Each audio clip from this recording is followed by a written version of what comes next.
I just bought Octopath Traveler for the Switch. I'm Yeah. just starting to play it now. It's pretty dope. Word. Yeah. Okay, there we are. Good one. We're live up, man. What's cracking, fellas? Hello. What's Yo, going what's on? up? Let's see here. This will be. Hey, what was that? Welcome to the last time, first ever. Yeah, this is actually the 8th episode of Don't Hate the Is it? Podcast. Yeah, I just arbitrarily said 9 last time because I guess every time, and I counted them up, and this is number 8. 8 feels good. Yeah. No, that actually was number 9. We're just gonna go back and do 7 and 8 Ooh. now. Yeah. Okay, we'll So we'll this go is with that. 8, and eventually we'll do 7. Yeah. Right. Maybe we'll get back to episode 0. There you go. I am one of your hosts, Mark Money. Joining me as always, Killer Metal Mike, Pop That Baby Maker, and Herb Ferguson, Twitch famous. What's up, guys? What's good? Nada. What's going on? This In time this we actually haven't been talking boring- for the past 40 minutes. I really am wondering, know, what are you right? guys doing? How's it going? Hey. Well, with so many exciting games coming out. Are there? No. There's a No, backlog there's of no good idea. games. That's true. I mean, I just bought Octopath Traveler, and that came out like a year ago or something. Yeah. It's a Yeah, good one. That's great. I was hyped for that kind of a while ago. Sorry, just messing with some settings. So, did you play it? I did not. I downloaded the demo and I didn't even play that. Did you play it? Oh, yeah, this is how we start every show. By the way, this is our weekly gaming podcast where we talk about our impressions of what's going on in the world of gaming. Not necessarily the news, though, but we're working on that. But we start every episode the same way and talk about what we've been playing. And Herb Ferguson was just about to tell us what he's been playing. So what have you been playing? Mario Maker and Octopath Traveler, but it was the new DLC that added in Link that got me back to Mario Maker. So I played your level. just yeah, did you like it? I actually got the world record on your level. Oh, this Really? guy. And then I beat it and got beat my own world record and got the new world record on your level. I did that 3 times. Yeah, Damn. I like it. It's fun. It actually, Challenge is on. no, it really does do a good job of showing like what you can do with the new Zelda DLC. Opens up a world of possibilities is what it does. That was great. I mean, the fact that you can use the sword, downward thrust, shoot arrows, and throw bombs, insane. Until you get hit, and you can still get hit and still run around as small Mario, and the music changes. It's great. Sorry, I just did. Yeah. First tangent of the show, right? Yeah, Do you okay. take more of those downward skins thrust. that you can get in Mario Maker? What other characters would you like to see them add abilities to adapt? Like I was thinking earlier, Samus. Yeah, I was just You get that was Samus, you that's could the get the easy one, right? blaster, Are we talking just right? Nintendo properties? Well, anything that you can unlock as a skin in Mario Maker 2. So Yeah, but so I mean, just to mostly- keep it succinct, I think maybe Nintendo's not going to add in like Shovel Knight mechanics, right? Yeah. Although that would be Right. really cool. That would be Well, great. It'd be you got the great. downward thrust. But Yeah. I mean, could they do Mega Man? Yeah, that I would mean, be cool. theoretically, they could do that. Yeah, that would be Right. cool. If they do Samus, they could do Mega Man. Wow, actually, Mega Man Maker would be a really cool game. There was like Yeah, I was when gonna say. Mario Maker first came out and got like pretty popular For the Wii U. Somebody, yeah, like the first Mario Maker on the Wii U. There was somebody that like had made a like fan project or whatever of a Mega Man Maker, and it was going around for a while. Like different people were playing it, like saying how like good it was and stuff. I don't know if it ever got shut down or like what happened to it, but it was around for a while. That's interesting. What's it called? Mighty Number 9? No, No. Oh, sorry, I got confused. no. Like you said, it I was talking good. about good games. So the Zelda DLC for Mario Maker 2, Herb Ferguson, I see that was listed as one of the topics. Do you want to talk about that now? Is there something you wanted to go into further about that? No, I mean we basically covered it, Yeah. and But yeah, I think it is an interesting thing to think about. Like, what other properties could they do? You know, if we're sticking just to Nintendo franchises, right? You've got the ones that we said, Samus, Mega Man would be. I mean, that's not really a Nintendo property, but got really popular on Nintendo, right? That's where it started. Right. What else would you guys do? I kind of had a question that I was going to propose when we got to this topic, since we're talking about it now. Would like would you guys want to see like other like variations of Mario? Like I would love to see like Paper Mario Like like DLC or like a version. Yeah, standalone yeah. game? No, like in Mario Maker 2, like Hmm, that'd be Paper cool. Mario I mean, there's or so many ways they could go with it, right? yeah, like just Mm. different. I feel like they haven't even explored all their options as far as like just Mario goes. I would almost Um, to expand on that, like to see them apply the Zelda DLC to like if you did it in Super Mario World style, if it made it like oh yeah, Link like to the the new Past, you yeah. know, because that'd be cool. Herb Ferguson, correct me if I'm wrong, but that Zelda DLC only works when you use the original Super Mario Brothers. Yeah, Right. Okay. So if they, Yeah, you that know, would be a really neat idea then, and if then you if could flip generations with it. even if it was all the same mechanics, still just change the skin. Yeah. Right. Because then when you got to like the new Super Mario Brothers U, you could almost use the new um, Link's Awakening art style, and that would Right. just from a Or side even scrolling 2D perspective. What's that? or the Wind Waker, Oh yeah, yeah. like that young Link cell shaded. Toon Link. Yeah. Um, I think. By the way, Oh yeah, speaking of Zelda and Sure. Link's Awakening, sure. I think that it was Pop that told me Link's Awakening is like one of his favorite Zelda games. Mm. Yeah, it's my favorite 2D game. Yeah. 2D And Zelda game. Also a Yes. fan of Wind Waker. Yes, I also Right. like Wind Waker. Oh, so Mike's Yeah. about to say that Pop likes shitty Zelda games. No. So like, hear me out. I think I found like a correlation between the two of why you would enjoy both of those games, and it's something that I have not enjoyed in both of those games, Okay. which What's is that? like this arbitrary like hunting for additional items that like barely have a single use to further your quest along. Oh, it's like each main like in- objective in is a Link's- different thing. Right, like Link's Awakening, you have like Oh, you the have instruments. items that you have to trade with like the villagers and stuff Oh, to like get yeah. to other areas and access to like these weird little trades that you have to do, like. And then in Wind Waker it was like the whole Triforce pieces that were all scattered all over the place. Yeah.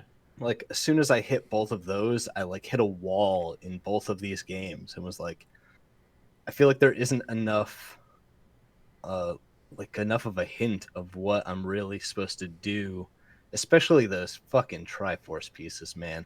Yeah, So I help mean me that's God. definitely like a big like I don't know if I'd say flaw, but like a It's I don't know. just I a feel like hard it's a stop. product of the time of like we want this game to last longer, but we don't have the ability to like put in Yeah. all this extra content. So let's just make it like you have to go find this Right. random thing, and we're not going to tell you how to find it. And I enjoyed Wind Waker right up until that Triforce piece collection thing. Yeah. And as soon as you hit that, it basically tells you nothing except the boat says, go talk to the locals in a game about traveling through vast amounts of water to finally find Yeah. a single island. Who are the locals? Where there's no land anywhere. This is gonna Who go are into the a locals? downward spiral. I can feel Yeah. it.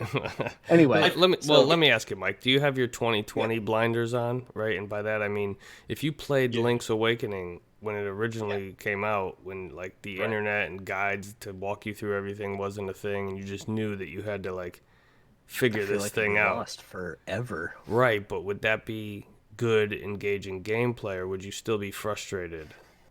Because like that was fun to me. I used guides a little bit in Link's Awakening. Albeit this is the Switch version, and playing on a small Game Boy screen would be the only hindrance. I think like it would still be fun, especially if you had a It's not backlit bad. screen. I'm playing on a Game Boy Color. You're not playing on your Super Game Boy? I mean, occasionally, Oh. but most of the time it's been on a Game Boy Color. But yeah, I feel like I see what you're saying, and most of the time I'd agree with that. But in this game, like it did towards the end, it was like, all right, and that's where like the last few people that I had to trade with, I was like, where do I go? And I just looked it up. Yeah. But I don't know. I felt like I feel like that game, the pacing in that game was pretty good, especially since the graphics had been updated and I was playing in like not the smoothest, but you know, I mean, pretty smooth. the rest of the game feels great. It's Yeah. just these arbitrary, like, little side, like, here's the thing, now do 10 other things like it or with it or to do with it vaguely just to end up this one end thing. Like, just to add length to it, like you said. Um, Oh God. no, I was just gonna say it's funny because like I never with Wind Waker, I definitely like kind of that's something that a lot of people like bring up that I feel like I can't really like when people are like, well, Wind Waker sucks. I'm like, how? And then it's just like, well, there's and it's like, yeah, okay, like I can't really like that's a thing, but I feel like that's just a product of the time. But like, I actually haven't played the Switch version of Link's Awakening. I've no. only played the XD version, which was the Color. color. Yeah. Yeah. So I've only played that version of it. And yeah, I don't know if it's because that's how like most games were back then, or like what, but that just never stuck out to me as like an issue. I played through that game multiple times, and like it just never, I don't know, it never bothered me.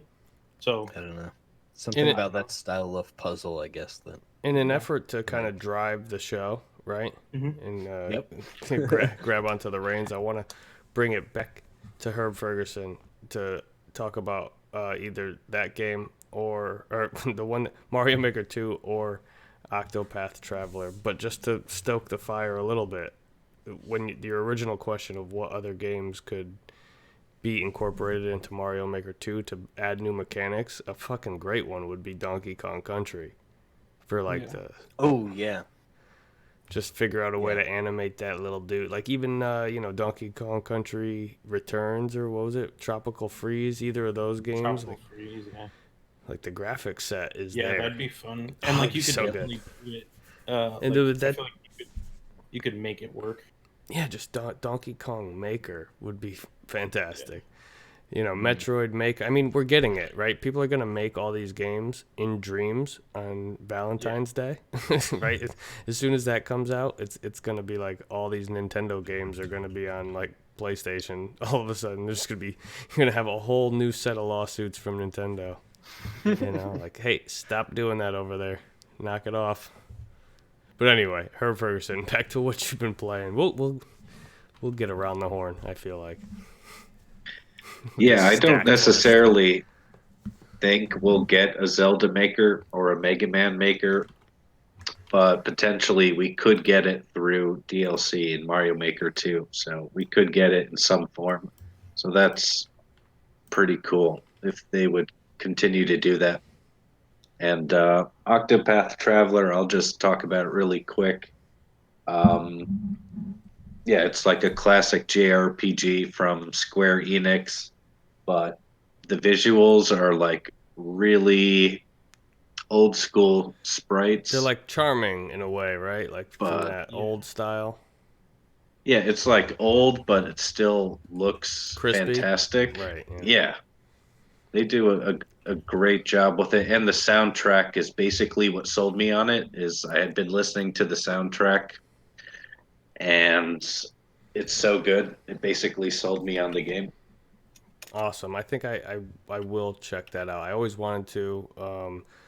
The daunting size of modern RPGs is kind of like what made me say, nah, I'm not going to get into this. But I think after thinking about it last time, we had the conversation about RPGs and dedicating the time. Like, it almost, I played the ones that I mentioned, like the Final Fantasy games. I played them so many times. Like, there's no point really to spend all that time doing that when I could, absorb something new.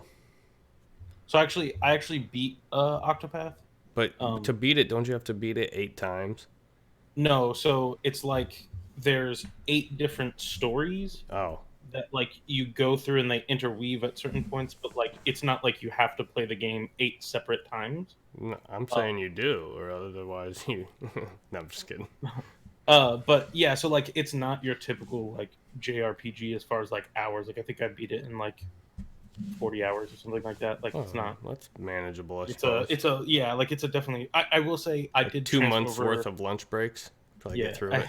I did transfer over my demo stuff, so like that maybe cut like 4 or 5 hours. So maybe like 45, 50 hours. But yeah, it's like it's a manageable one, and the art style like from the start to the end is just as impressive. So like I feel like to me that's like what kind of drove me to keep playing because it's so visually appealing Cool. that like you never get bored of it. Hey, since you're jazzing about that, what have you been playing, Pop? Yeah, I only played. I had a busy week doing other stuff, so I didn't get an Real opportunity life to go to. stuff? Yeah, I did. I got a job, so that's good. I start on Oh. the 17th. Oh, okay.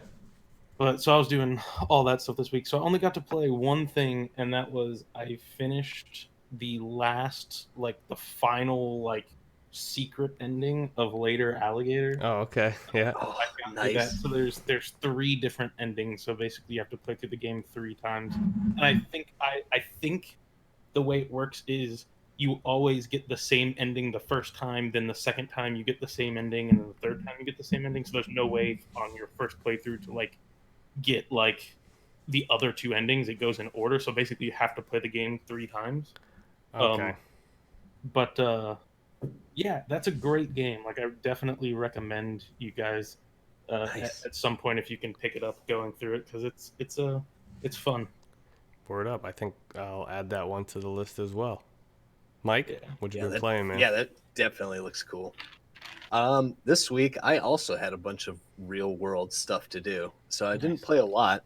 But in my Everforth crusade to try and get my wife into playing games with me, we started playing Overcooked Oh, together, yeah. Yeah, yeah. which has put a real strain on our relationship. Okay. It is super fun, tense, stressful, crazy mechanics where if you don't work together, you really don't get a lot done. Hmm. And So yeah, how you does just that? basically Yeah, explain it so to the me how it actually gameplay works. the gameplay's simple. It's 2 buttons, an action button and a pickup button. Okay. So you pick things up And put them and down. so you go in and you have a kitchen, which is usually some square-ish area with counters. And on the counters, you have cooking spaces, you have stoves, you have cutting boards for chopping up ingredients, and you have plates. Okay.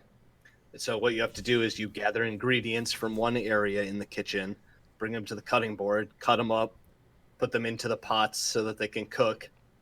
Follow the recipe at the top, which is just little icons of what you need for each meal. You cook it in the pot, put it on a plate, and you bring it to a serving window where it goes out, and you get money or points for each meal that you complete. So then, for each level that you do, you get ranked on how many plates you get out, and based on how many plates and everything, you get points, and you can get up to 3 stars per level. and it basically works like Mario games where you need certain amount of stars to open the next levels.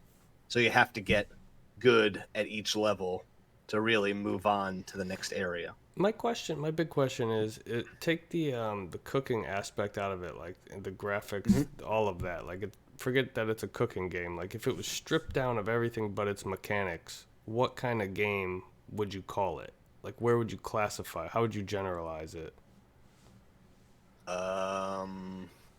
Ooh.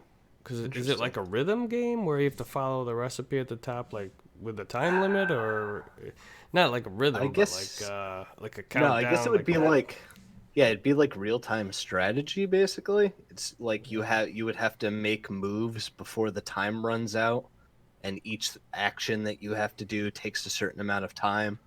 Okay. So you have to wait for these things. Like when you go grab the ingredients, it takes time to get them from where they are to the cutting board. And then it takes time to cut them at the cutting board. And then it takes time to cook them on the stove. So is that overcooked, all like kind of like a play on like overtime kind of thing?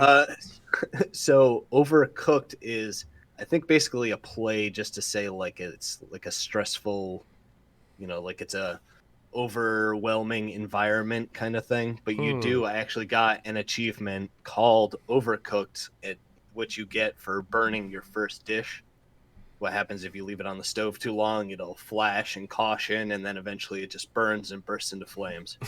And I actually burned down half my kitchen in one level, and it was a mess. All right, so Mike's been playing the game Sims. is hard. Oh wait, no, wrong game. Yeah. I played it with my brother and another friend, and it's basically multitasking and coordinating with other people. So it's how many and players it can just play gets hectic. total? 4? Up to 4. And it's co-op always? Or can you work against each other or do teams or anything like that? I actually don't know. I haven't looked into that. I was only in. You work together. But always. Yeah. There's no option to Yeah. work against each other? No. I mean, you could like competitively? sabotage the person you're working with. No, but I mean like as a game. There's no like design. mode or anything. No. Huh. No. So that's all you've been playing this week, Mike? Is Overcooked? And Yeah, Overwatch? so I played that, and that was the one game I played this week. And the other thing that I didn't personally play myself, but I watched my kid play for a couple minutes, was Farming Simulator 2019. Ooh. Oh, okay. Is that any It's good? free on the Epic Store now. Oh. Yeah, Just announced it. Everybody go download Or- Farming Simulator 2019 on Epic Game Store. So my kid was playing it, and I don't know This what is he not a was commercial. doing, but oh my god, dude, that game looks hilarious. Yeah? He was like, I walked over here and looked, and he was like, so I just gotta run down all this hay and turn it into hay bales or whatever. I was like, okay, super. So he's just driving back and forth in a tractor, and then I walk away. I come back 2 minutes later. He is in a different tractor, turned on its side, stuck between a brick wall and a silo, can't move, freaking out, oh my god, what do I do? Hilarious. That That's game great. takes a turn fast. That's great. Remember when the whole craze of Farmville on Facebook? Dude, I It do. was Farmville for Everybody for was into classy that. people. This is classy Yeah. Farmville. I played it. My mom played it. Everybody. That's awesome. So that's what I played this week. Sweet. Does anybody care what I've been playing? I always ask Yeah. that. It's my- What have you been playing? You know what? This week's been interesting for me. I've been playing with my Nintendo Switch quite a bit. Ooh. I played Fortnite every day. I play Fortnite. So on the Switch when I'm Still at got work, you. and on the PS4 when I get home. But then I didn't have enough time to start another match of Fortnite at work the other day. So I popped in a game that I picked up from your favorite game distributor, Limited Run Games. It was Thumper for Okay. the Switch. Have you ever played it? I have. Yeah. No. Thumper is great. It's a rhythm game Yeah. where you're on this track or this kind of pathway. It reminds me of Rainbow Road from Mario Kart. And Okay. it just there's an enemy down at the other end of the track that you can't ever really reach, but it's just sending pulses. And like there's a soundtrack going in the background, so it could just be like something like here's the beat, and then the thing will send like a do do do, and you gotta do do do. You gotta match, like it'll do it and send it to you, and you see the things coming like kind of like Guitar Hero.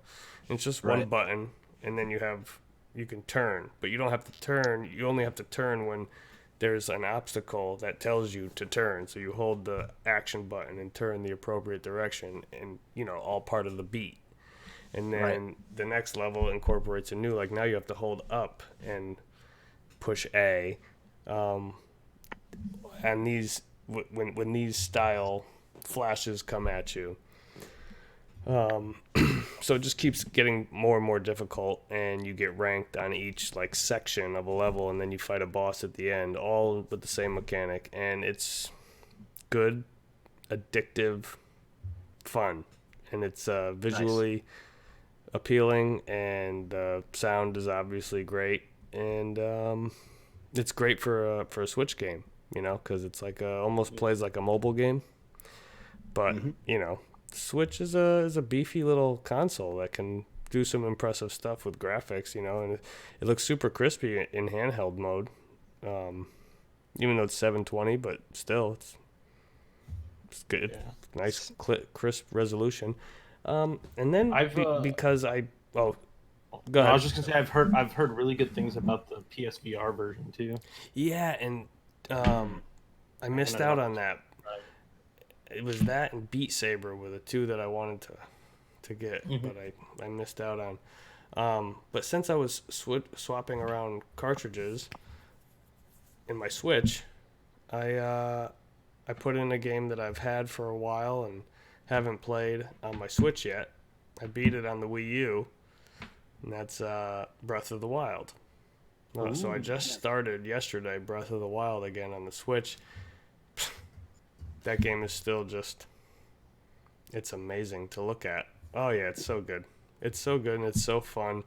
My biggest complaint is that the controls are just they're so Nintendo. You know what I mean? Like jump is I'm just calling it triangle right now because everybody knows where triangle is. I can't what is that, X on a Nintendo X. controller? Yeah. Yep. And you can swap it, but then run becomes that button. So you swap run and jump, and it's like, I'd rather have it the other way. So that's, it takes some getting used to.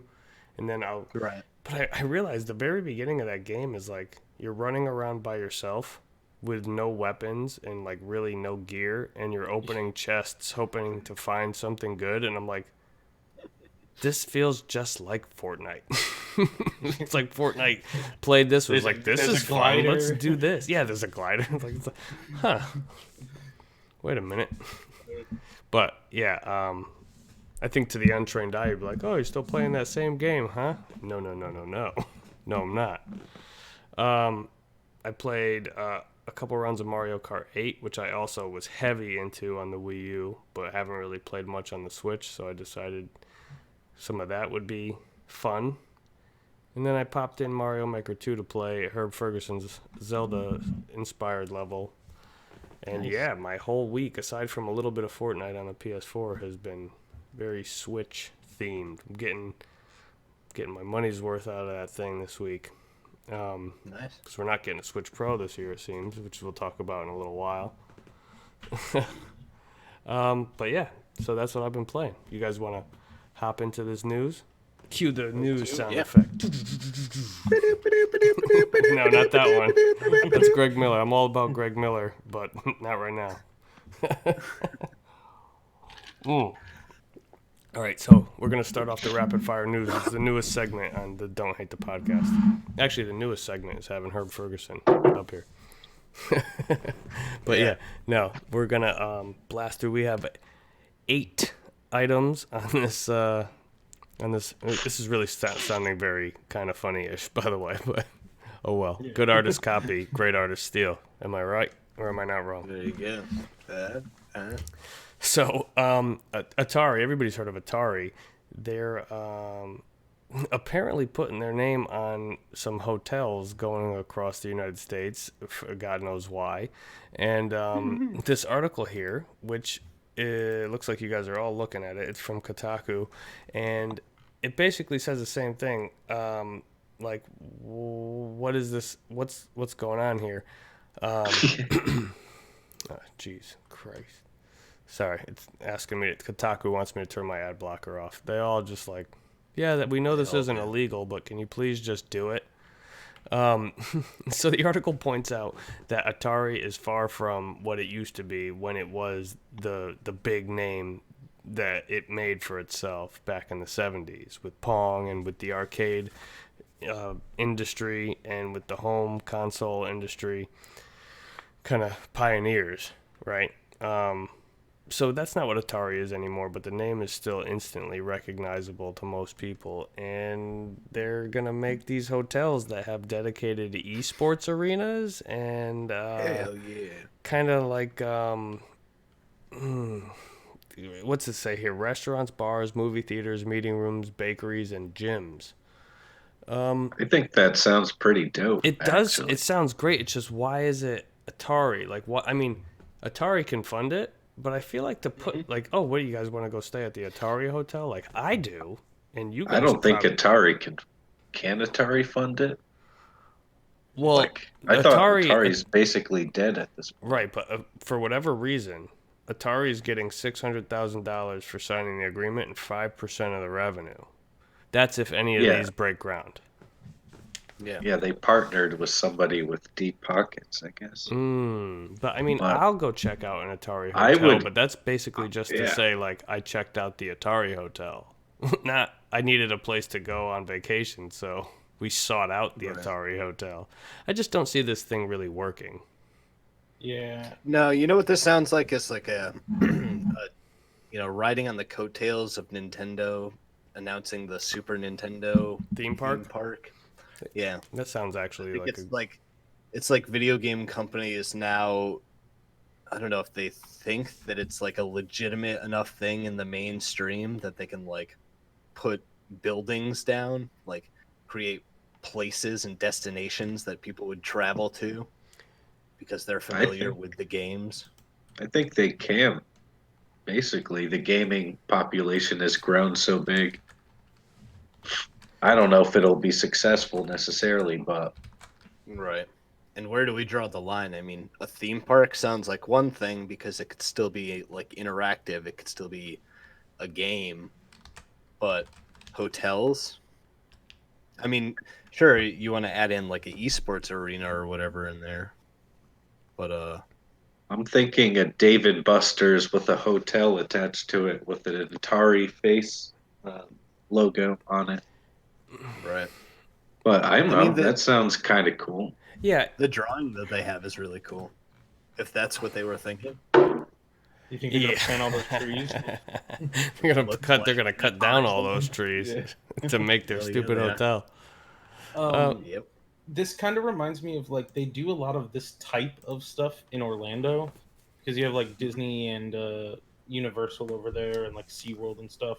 And so you get a lot of like, oh, hey, here's the Nickelodeon hotel. Well- Here's the, Well, whatever. yeah, I Like, mean, it's that's like the- companies that like will brand hotels and they always like the Nickelodeon hotel went out of business because nobody wants to go stay at a themed hotel. Like I don't know. I just feel like it's like what exactly what you said, Mark. Or it's like I'd go and check it out Yeah. just to say that I checked it out, and then Right. after that, it's like You're not going where back. You're is not the- telling anybody that they need to go there. And I mean, maybe Yeah, they exactly, do. like, You know, don't- that, if Atari puts their makes a great hotel first, and then as a bonus says like we have an arcade, we have a big space like convention center style to put on seminars and host like big events like Yep. maybe you have like a consumer electronics show type of event with a hotel built right into it. I mean, that's great.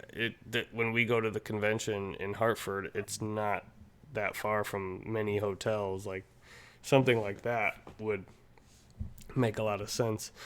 But aside from that, I mean, you're right. Nobody wants to go to the Nickelodeon hotel because you don't want to be on vacation and then worrying that every 10 minutes you're going to get fucking slime dumped on your head. You know, like Yeah, Nickelodeon. like- For all the youngsters in the chat or watching this later on YouTube, you might not know that Nickelodeon was infamous for sliming people. And like that that's hotel is that safe hotel for work. specifically- It's not that kind of slime. You know what I mean? That hotel specifically like failed at a point where like you would think if something like that were to succeed, it would have been that in that time frame. Whereas like it's like at its like height, it's like those are like, coming off of like all of like your when you think of like Nickelodeon and it's like big issues like SpongeBob and like other like that was like the like prime like let's make a hotel about all these shows that are super popular and like Right. it just didn't work and I don't know. Yeah, I feel like this is a good idea. The like- slime budget was too high. yeah, like the Nintendo theme park thing. I Is think cool. the slime was just like baking soda and green food coloring and sugar Yeah. or something. I mean, here at the hotel, it was just literally like green colored water. Oh. Like it was very. Wait, you like, I really don't know. did get slimed at the hotel? Yeah, no, that was a thing that they did there. They tried to make it into like this like. You come to like this is your vacation is like You're gonna get punched in the face by a spring-loaded boxing glove. yeah. Let's go to But the even- Mousetrap board game themed hotel next and get trapped in a cage. Yeah, even like the Nintendo, even the Nintendo World thing. Yeah. Like I think that only works as a part of something because it's like as popular as like stuff like this is, as popular as gaming's gonna get. Like I think we're gonna talk about later, like how much money is in like Mm. gaming right now. It's like I feel like lots of companies and people are trying to get in on that because they see how much Right, money's involved. and it's not a secret, but not a lot of people know that gaming generates more revenue than Yeah. all of the rest of the entertainment sector. So yeah. it is a But I think huge it only- deal. But people it want to only play the works- games. I don't know that they want to go to a game themed park. Exactly. Like, can It, we just get only- arcades back? What happened to arcades? Yeah. Oh. Well, they say in this article, I think that it would have like an arcade and stuff, which is cool. It better. I mean, like Atari. Here's the thing. I don't want to stay on this topic for too long. This is only the Yeah, first yeah. one of many. But Atari has made many attempts at like banking on the nostalgia of Atari, and I think now like it's going to be a hotel. Like they were going to come out with this Atari VCS, this new one, Kickstarted project. It's got the cool Yeah, I remember that. looking shell. Then there was the whole other thing.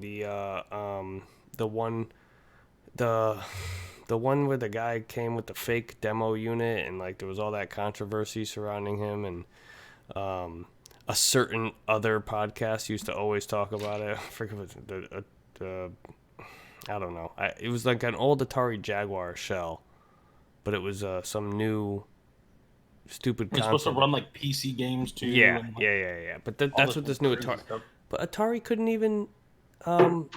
even launch a console back when they were still relevant with the Jaguar. And the Lynx. I mean, the Lynx was a good system, but terrible marketing. And the Jaguar was a steaming pile of shit. So like now they're gonna make a theme park. Yeah, What do you mean? You but- couldn't even make a game system, and you're a video game company.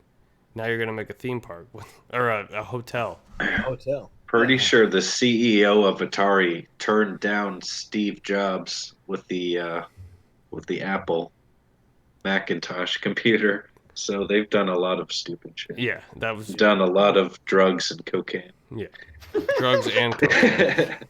Drugs and coke. So Moving Phoenix, on. Arizona, Austin, Huh? Texas, Chicago, Oh, yeah. Illinois, Oh, yeah, yeah. Denver, Colorado, Las Vegas, Nevada, Yeah. San Francisco and San Jose. Yep. California, and Seattle, Washington. I'll be surprised if Make your one of those reservations opens. now. Yeah. Make your reservations at a hotel that won't be erected. Moving on to 2019's highest earning gamers. This is from Forbes.com. And they're going to tell me to turn my ad blocker off too. I know it. But this one might piss a lot of people off. And I'm just here to say, don't get discouraged, kids. Right? This could be you. Just got to keep trying. I respect these people, right? They put in the work. They did what most people look at and say, this, I don't get it. But somebody gets it enough to give these guys a lot of money in advertising. I'm not familiar with everybody, but this is the top 10 highest earning gamers in 2019. I'm going to start at the bottom and work my way up to number 1. Has anybody heard of Nick Merckx, aka Nick Kolcheff? Yeah, he's a Fortnite streamer. He's a Fortnite streamer. It looks like he made his name by playing Fortnite with a controller, which, as we all know, is not the optimal way to play any sort of shooting game. Yeah. So he made a $2 million exclusivity deal to with Twitch, and he earned $6 million in 2019.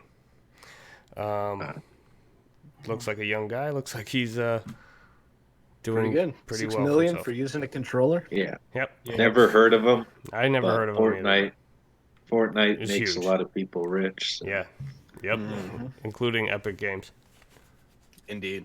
Number 9 is Tim the Tapman, maybe also known as Timothy Batar, if I'm saying that right. He also is a Fortnite streamer. I've heard this name before. Yeah. He I also actually watched streams Tim and is he's also a commentator for the Thursday night NFL games that are on Twitch.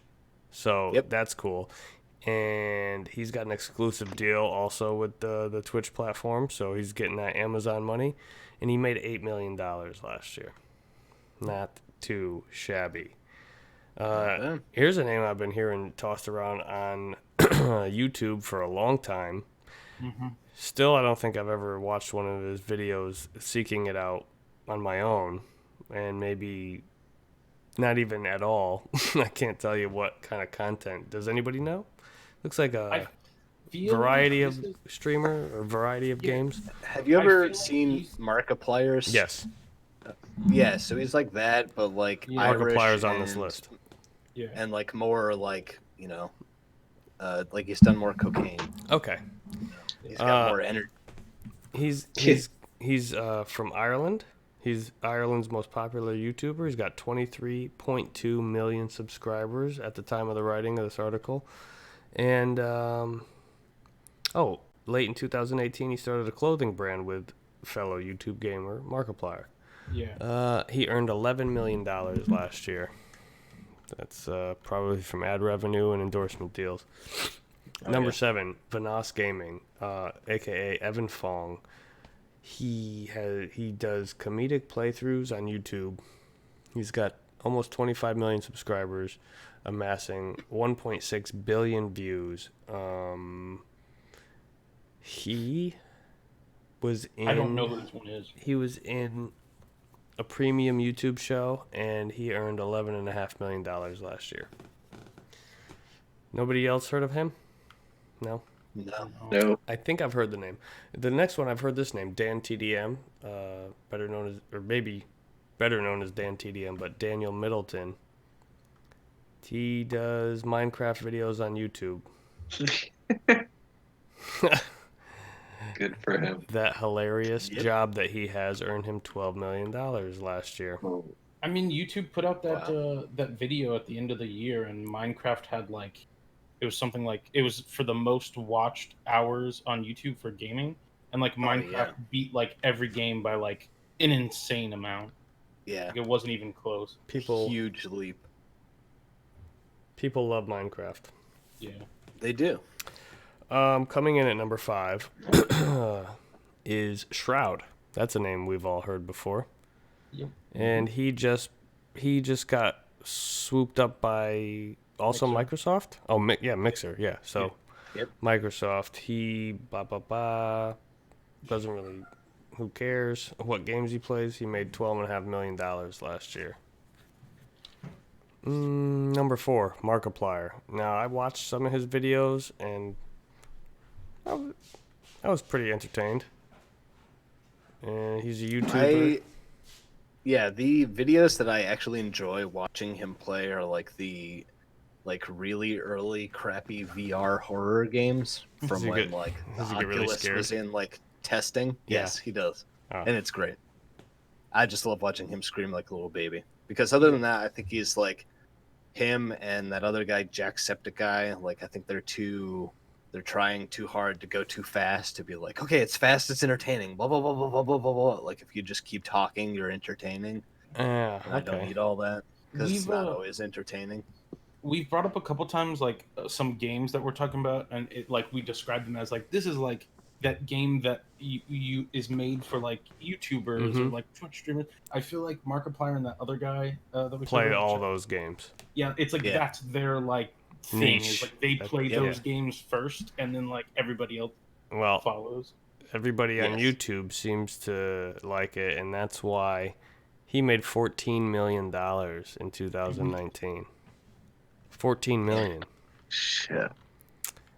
Coming in at number mean- 3 is so you want to talk about Markiplier and his $14 million paycheck last I year? was, I was just going to talk about YouTube, and that money just keeps racking up over the years because those videos stay up, and just over Yeah. time it'll double, triple Oh his yeah. views. So that just keeps coming in. Yeah. That is the loudest soda can opening I ever heard coming from downstairs. It's not a soda can. Get down. Tying Markiplier at $14 million is someone called Preston Arsmont. Arsmont? That's a mean name. Arsmont? Do you know him, Arsmont. Pop? Yeah, he was like big when Minecraft first got big. Yeah. And so I'm assuming he's just stayed in that lane, and now that Minecraft's like started to come back in popularity, like his videos are still going. But I remember that name being tossed around in like 2012, 2013. He's got great teeth in this picture. Yeah. So I don't know, maybe Yeah, he does. that's where he spent his money. Coming in at number 2 for 2019, love him or hate him, I gotta tell you, I love him. And the reason is because anybody that Pat Contry despises this much is someone who I can idolize because he's gotten under his skin just that much. This is the ambassador of YouTube, none other than Felix Kjellberg, better known as PewDiePie. We all know PewDiePie. Everybody's heard of PewDiePie. Yeah. Yeah, and a lot of people just don't like him. I'm know, not man. even a big fan of his videos, but I like PewDiePie. Just because Pat Yeah. Contry doesn't. I'm Yeah. saying it right here. Fuck you, Pat. Fuck you. Yeah, I think he's pretty likable. I don't particularly watch his videos, but I can respect what he does. I mean, if you go back and watch his old videos, it was just kind of like, well, I don't even know what I'm doing. So, I'm he gonna kinda- scream loud into the camera. exactly, yeah. He made 15 million last year. I will say there is like some like aspect of him, like I don't watch his videos or anything, but like it is kind of amazing that like he has like for a long time now like been like by and far like the biggest YouTuber, and then like Mhm. somehow like didn't just get there and then like stop or fall off, but somehow has like over the years continued to like still grow his channel Mhm. even though it's already ridiculously big. So I feel like there's some like level of just like credit you have to give him for just doing that. Like it's impressive. Yeah, this doesn't actually say. Like I think he hit like 100 million YouTube followers. That's what I'm this year looking or up something. right now. Yeah. 100 million subscribers on YouTube. I mean, Which like I think it's like pretty like rare that you get like somebody who hits like 10 million. Like that's like an achievement. in oh, the they gave him YouTube. a new YouTube play button they sent Yeah. him. It's like Yeah. this wild, Doesn't he just design them now? I don't Yeah, know. I'm like, the only one that's gonna get them. So it's crazy. Yeah, but how many of those are bots? Because people love to bot him. I Yeah. mean, still, like, even if you said like 20 million of his followers, or like that's still like that's 80 still a mil- like, lot. Well, like even It's if still you a- have to, It's, like, it is. it's still like crazy. The subscriber count from socialblade.com says he's got 103 million. It's crazy. Yeah. Wow. That's a lot. That's a lot of people. I mean, I mean, There's a none lot of of us watch his videos, but we all know who he is. well, hold on. Like- I watch his videos sometimes. I really do. Sometimes I'll click, but it has to be like a specific kind of video, like not one of these. Yeah, He's just playing a random game and freaking out. Like I like watching the videos where I don't know. He's like reacting to stuff is kind of funny. You know, like going and Yeah. watching other people's videos and I don't know. It just He has that YouTube video editing style that just like, the comedy's always been all about timing, and YouTube comedy kind of banks on that, where they just do fun, like, fast edits, and it's always like, if somebody doesn't know what to say and they start like, stuttering into the camera, or like they're at a loss for words, and then the camera, like the background music stops and the camera zooms in on that person's face, like that's just something just funny about that. And like that's YouTube editing. You know what I mean? It's like you see it all the time. I saw a guy on Twitch the other day who was doing all that shit live. He had like number pads like strapped to his fingertips, and he had all these buttons all over him. You could just do all these crazy edits. He had like, I think it was a 5 PC streaming setup. Jeez. Yeah. This dude's electric bill. Anyway, coming in at number 1 for the most money earned this year is Ninja. I mean, it's not that hard to figure out. He made $17 million. He's 28 years old. He made $17 million in 2019. I'm just gonna say, like, I don't know how they're getting their numbers, but I almost feel like this one's low. Like, as big as 17 million is, like, I think that's low. Well, this is just like an estimate, but he's got endorsement deals with Adidas, Red Bull, and an underwear designer named PSD. He's been in Walmart and NFL commercials, and he makes Mixer money on their site. Yeah, plus, like, YouTube views. They did that thing where, like, his first month on Mixer, you got a free sub to him if you wanted to. And I think it was like the reports came out that he had, like, his first month on Mixer, he had over 1 million subscribers. Like, wow. It's crazy. but before he got picked up by Mixer, I read that he was making $500,000 a month from Twitch and $500,000 a month from YouTube. So $1 million every month just from streaming and YouTube. And that was $500,000 off of subs, not even counting like donations or anything like that. Well, the YouTube money is ad revenue. Well, yeah, but I'm saying for the Twitch, yeah, it was $500,000 off of subs and bits probably. Wow. And, yeah, and maybe some ads too, some ad revenue there too. But yeah, so that's so it points out that it's a combined total of over $121 million for those 10 people earned from playing video games. So remember, kids, when your parents tell you that you're spending too much time in front of the TV, just send them the link to this Forbes article and prove them wrong. And see, just a quick like callback to the last topic we talked about. It's like I feel like this is where you're getting that stuff from, where it's like, wait, one person made $17 million last year playing video. Like, dude, we need to open a hotel.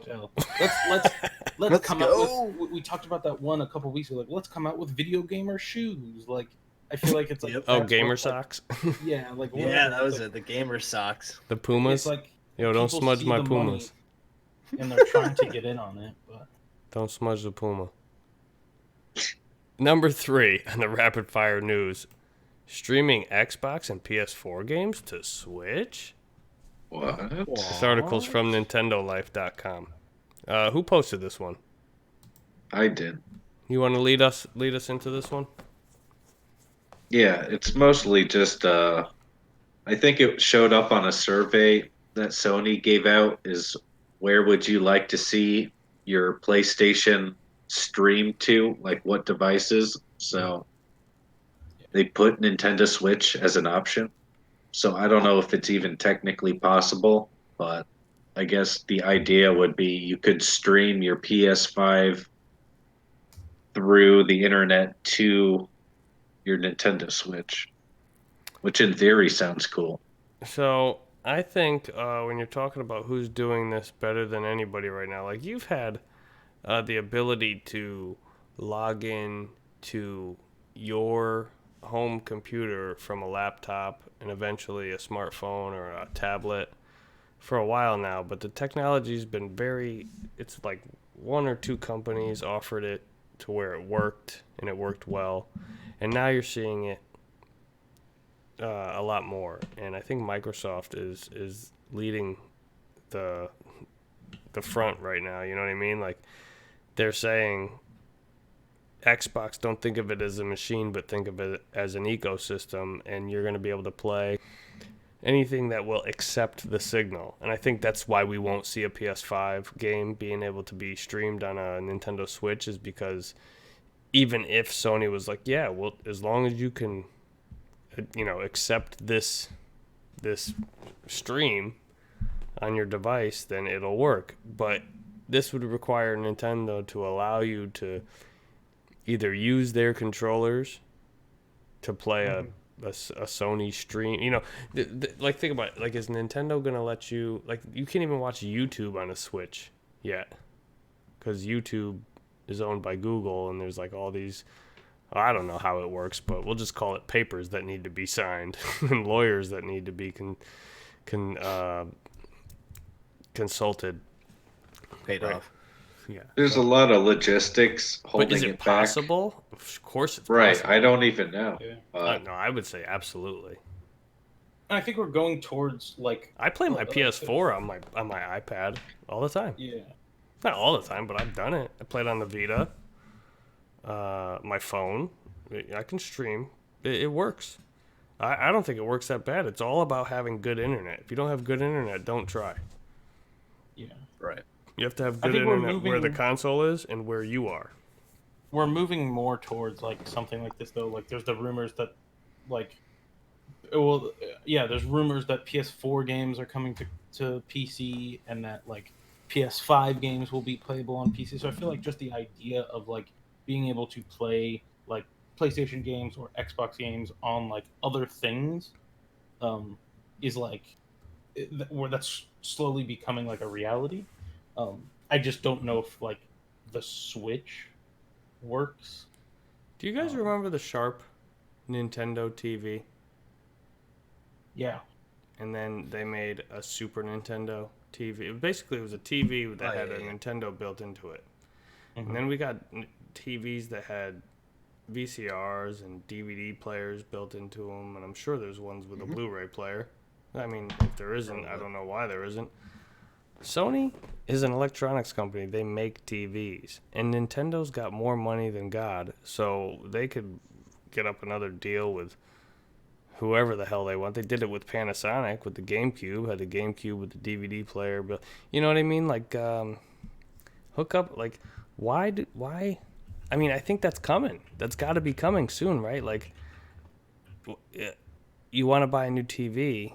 This TV has a PS5 in it. It's just an all-digital PS5 built right into the fucking TV. No wires.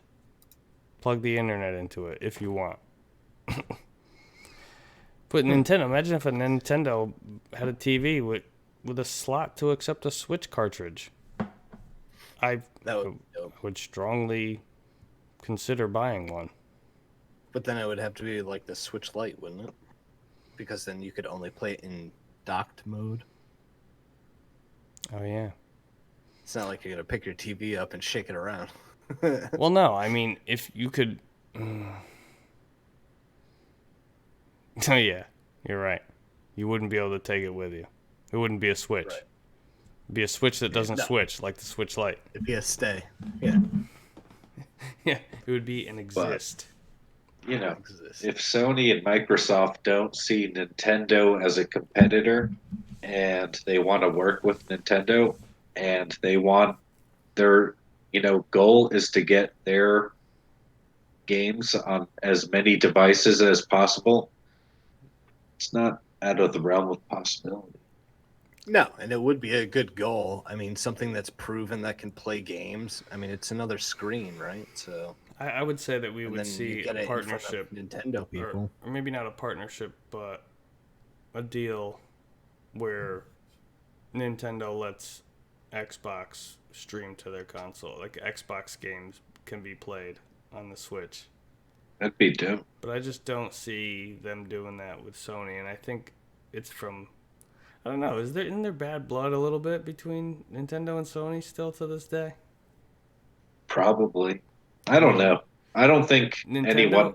Nintendo hates kind of Nintendo right now no. But 'cause Nintendo the- kind of like gave but them the the history finger, is there. Yeah, and the then history's there. after that, when Sony was like, oh, okay, well, now here's this really scrappy ad campaign with Crash Bandicoot standing outside the Nintendo offices, like taunting Nintendo, like that's like we didn't all forget that. I mean, I'm It not was that a guy. it was a different time. Yeah, I want to see Times have everything changed. that like I'm a PlayStation fan, but I'm just a game fan. I want to see everything Nintendo has to offer. I mean, I'm not gonna go buy a new Animal Crossing themed Switch just Oh, because. I did. Oh, you pre-ordered one? I did. We'll get I there. debated We'll get there. about Actually, it. I suppose we could just that's a nice little segue. We could just Transition right yeah, in. we'll skip over this. Oh no, there isn't going to be a Switch Pro 2020. That's the news, right? It's been confirmed Yeah. from Nintendo That's that they're not going to release a new Switch Pro this year. That doesn't mean that they're not going to announce or reveal or tease one, but they're Right, not going to for next release year. one this year. We know that. So Yeah. Right. I would say when all the hype is being built from the new consoles releasing, maybe we'll hear something from Nintendo about, oh, well, stay tuned because we're going to have something new for you. A new Switch that doesn't switch or something. I don't know. Right. Yeah. But what they are giving us this year is a regular old Switch. Well, the second version with the longer battery life, I'm assuming. Yeah. That has Animal Crossing stuff and a white dock and doesn't come with the Animal Crossing game. So Yeah. I pre-ordered it. you guys, the You top got it half of the too? screen pre-ordered it. yeah. Yeah. Okay. Good Alright. call. You guys can let me know how you like it. I mean, I thought it looked fantastic. I Yeah. think the general consensus is everyone likes the way it looks. I just figured it's going to hold its value if one day I want to sell it. So that's the final thing that made me buy it because otherwise I was like, do I need it? But yeah, longer battery life and hopefully the Joy-Con issue is fixed because my Switch is the launch version with the left Joy-Con bug that Why, people that's- were bitching about. That still acts up on you? Yeah. Really? But Yeah, I thought- could Just send mine it in. and got it fixed. Yeah. Oh, Yeah, I would need to send it in to get fixed. I just never did. Oh, so you're gonna use this new one as your main Switch? Oh yeah. Yeah, cool. Yeah. I think Mike is gonna be getting my old Switch, so Oh, okay. oh yeah, so when Animal Crossing comes out, that means all four of us have Switches. So we could Oh. all be on the same island. Yeah. Oh, if I'm it's not four gonna. person. I'm probably not gonna Oh. play Animal Crossing. This Oh guy. no. He thinks he We're has a gonna, joy. we're gonna peer pressure you into it. Yeah. No, you know He's you're just not. gonna show up at your door. You Animal Crossing dorks. Yep. But yeah, I agree. Like, it's definitely gonna hold its value. The 3DS, the Animal Crossing 3DS, is like the most sought after one. That's a straight Greg Miller ripoff, by the way, too. By calling people dorks. I don't really think you guys are dorks. I don't know. Maybe I will like Animal Crossing. I'll try it. Yeah. Fuck it. To me, it's like Why the not? perfect. I Switch think game. you should. Yeah. I feel like it's Especially if I all think four it's- of us are playing it. That kind Yeah, I of think it would Yeah. just be too convenient. There's four It's- of us, and you could fit four people to an island. Yeah. Yeah, but we could be It's- like, oh, well, why don't all four of us play Smash? And everybody will be like, yeah, except for Pop. Yeah, but I was gonna say I don't want to hate myself for the rest of my life. Why don't we all play We could- Mario Kart? Yeah. it's a different experience. It's Animal Crossing. Wait, but we like, could all agree on Mario Kart, though, right? Yeah, Mario Kart's great. I play Yeah, that for sure. frequently. We could all hang Animal- out together and link our Switches up together and play NBA fucking Party? whatever the fuck it was on a a- rooftop in It's Brooklyn. a different the kind of rooftop. game. Oh yeah. It's just a way too different of Yeah, a game I feel to like- compare. Animal Yeah. Crossing like fits into what like when you told me, Mark, that you were playing Fortnite on your breaks at work. Yeah. Like to me, that is like Animal Crossing, and it's like meant to be played in like small spurts because you could just log on like, hey, I have this goal. I'm gonna do this one thing and then just shut off the game and But not it play. For the rest reminds of the me, day. we were talking about And, like- Farmville earlier. Like that's what I always Yeah, think nothing of. like It's just like, Farmville. huh? It's nothing like Farmville. Oh, okay. Is there anything like Farming Simulator? No. Oh, I damn it. hope so, because that game looks great. Yeah. Is that We gonna be can your all play next that stream, too. Mike? Yeah, I don't know, man. We'll see what happens. So, oh yeah, that was what we just did. No Switch Pro. Impressions on Animal Crossing. Switch. Nah, this next one's interesting. The top selling units in the best. Let me start over. The highest sales for software for the Nintendo Switch in 2019. You want to start from the bottom? Now we're here. Yeah, Coming in at the bottom of the list makes me at sad. 5.37 million units is Luigi's Mansion 3. That's super fucking impressive because, crazy. Like, it just came out, right? Like it's had the least amount of time out of all these games to sell. And, Yeah. like, That's Who's played it here? I have not. Nobody. Oh. I'm interested. I never played Did those you guys games. play the other ones? No. No. If you played- never played it, I suggest you could definitely enjoy this one. Yeah, I've heard. Yeah, I think that's it's what just I heard. it's going to be a lot like the original, which just- I think me and Mike played the original. Yep. I played the original and the 3DS. What was it? Dark Moon Shards or some shit like that. Yeah. Um. Sorry. Whoa. Next up, at 5.8 million units, New Super Mario Bros. U Deluxe. So a Wii U game ported to the Switch. I feel like this And that's to me what is makes the me most sad. surprising one on the list. Yeah. No, it's not surprising. They packaged it with this. It's a Ah, package deal, Okay. There it is. Okay. so we can move on from that. Super Yeah. Mario Party at 9.1 million units. That's a lot.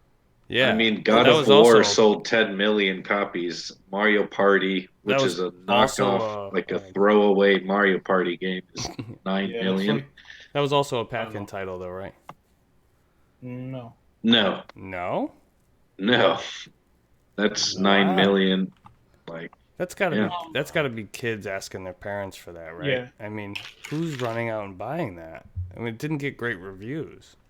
No, it sucks because Loyal Oh, Mario man. Party fans. I hate this game. Man. The, Oh, the last so- Mario it's Party so game I had disappointing. fun with was the 3DS. Me and Mike used to play at work. Hell yeah. It's like That I was know we fun. kind of skipped over the like Yeah, Switch that Pro one. topic, but I feel like there's like so much that like Nintendo should be focusing on before they come out with like a better, like more powerful Switch. And like I feel like this is like the perfect example of Mario Party is unplayable. Like I can't, like if I wanted to play a game of Mario Party with you guys, you can't do it. Like that's not an Mm-hmm. Really? option. Like we cannot play a game Even if of we Mario all Party have Switches online. and all We have have Mario to be Party. in person to play a normal game. It makes no You gotta- sense. It's like You can't it's have a terrible. party on In person, but then it connects over like linking the systems, or you just have Yes. to all So play. if we were in person, all four of us could use each Switch as like our own screen, right, to play a game of Mario Party. Or it has a like option where you can lay the Switches down and the screens connect to like make out the board of Mario Party. That's dumb. But like online, like if I wanted to no, play, it's classic Nintendo. yeah, They are it's- forcing their view You want a onto party, the you gotta consumer. get together, Like, this is have what a they party. want you to do. Yeah. Okay, but to pigeonhole your user base by Sure. saying like you can't play this online is No, you can play. They give you an option to Yeah, play but with online. It's randoms. just a terrible. No, I can play with you online, but Yeah. it's like, hey, there's 12 out of the like 50 mini games that are in this game. We're gonna give you 12 of them, and you can play 4 at a time with a friend. And that's the online option that we have to play. Like, Who bought if this we're game? not Yeah, this is in why it's got to person. be kids that are just like, It's "Man, I pretty want this." shit. Yeah, but- Splatoon 2 did a little better, 9.8 million units. That one to me It is like looks good, super. man. That's Still great. Super Splatoon. great. I Like, bought it. think- I played for 10 minutes of the tutorial, and I haven't put it in yet. oh, it's so Sense. fun. You're the It's worst. a fun game. I don't know. That is actual that's a good multiplayer experience. Yeah. Like Nintendo doesn't have many, I but love the first Splatoon one. 2, yeah, Splatoon 2 is fantastic. Maybe I'll Yeah, you pop get a that in. squad. With those numbers too, like I feel like this almost confirms that we're gonna get a third one at some point, which is nice because like I really did enjoy Splatoon 2. It was a fun game. The next two on this list, Crazy. well, the next four technically piss me off. Yeah. But so the next one on the list is, Pissy. well, yeah, no, I'm going to tell you why. Yeah, because this is just selling a name. That's what it is. No, not even that. You've got That's what And the Pokemon first Let's one Go Pikachu and Pokemon Let's Go Eevee, right? What's somebody who knows anything about this shit? Tell me the difference between these two games. So Let's Go Pikachu and Let's Go Eevee is basically like it's a remake of Red and Blue. Okay. It's the same map, like everything's in the same place, but it's like a 3D version, right, for the Switch. Okay. And then it has integrated in it the option Let's to go. transfer over your Pokemon Go Pokemon. Okay. So, but So it the has difference integration between there. the two of them, though. Oh, the difference between the The two is Pokemon that One's always got have- Pikachu, Yeah. one's got Eevee. one's got Pikachu, Can't you one's got read? Eevee, No. and I think Idiot. So, I'm saying. So some of them, yeah, they have different Pokemon in different areas slightly. So Yeah. they just change the scale of what Pokemon are. Okay, so but can you do everything that you can do in one in the other? yes. But you can't catch certain Pokemon, so you have to trade between the two. Okay, Yeah. so It's the I same wanna since the see- beginning. So I want Nothing's to changed. So I want to see the sales numbers for each game. Then I don't know that. It's because calling it the same, saying that 11.76 million units were sold. All right, Yeah, that fine. Of these two games combined, but they're not. They don't all contain the same features. I don't know. I don't. You can't It have doesn't matter You can't have a Pikachu argue. farm. I know it's That's it's not the it's point. A moot point, but I think the point is Let's Go Pikachu and Eevee was easy to make, and they need a Pokemon game every year. So that was one that was just a shoe-in. And it was the Pokemon cap- Sword and yeah. So Yeah. explain to me the difference between Sword and Shield.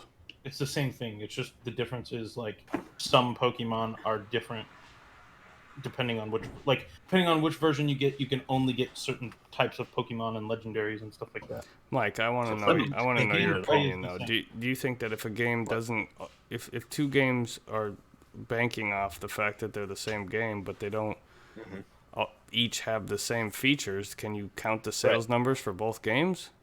I mean, they are, so I mean, that shows yeah, us. things like this, it gets really tricky, I guess, because like, I would like to know like the breakdown between the two. Like, even if you want to sell it as this set of games is like this figure, I'd still like to know like, okay, so Pokemon Sword and Shield did 16.06 million sales, and then give me like, oh, Sword was 54% and Shield was the Yeah, but 46.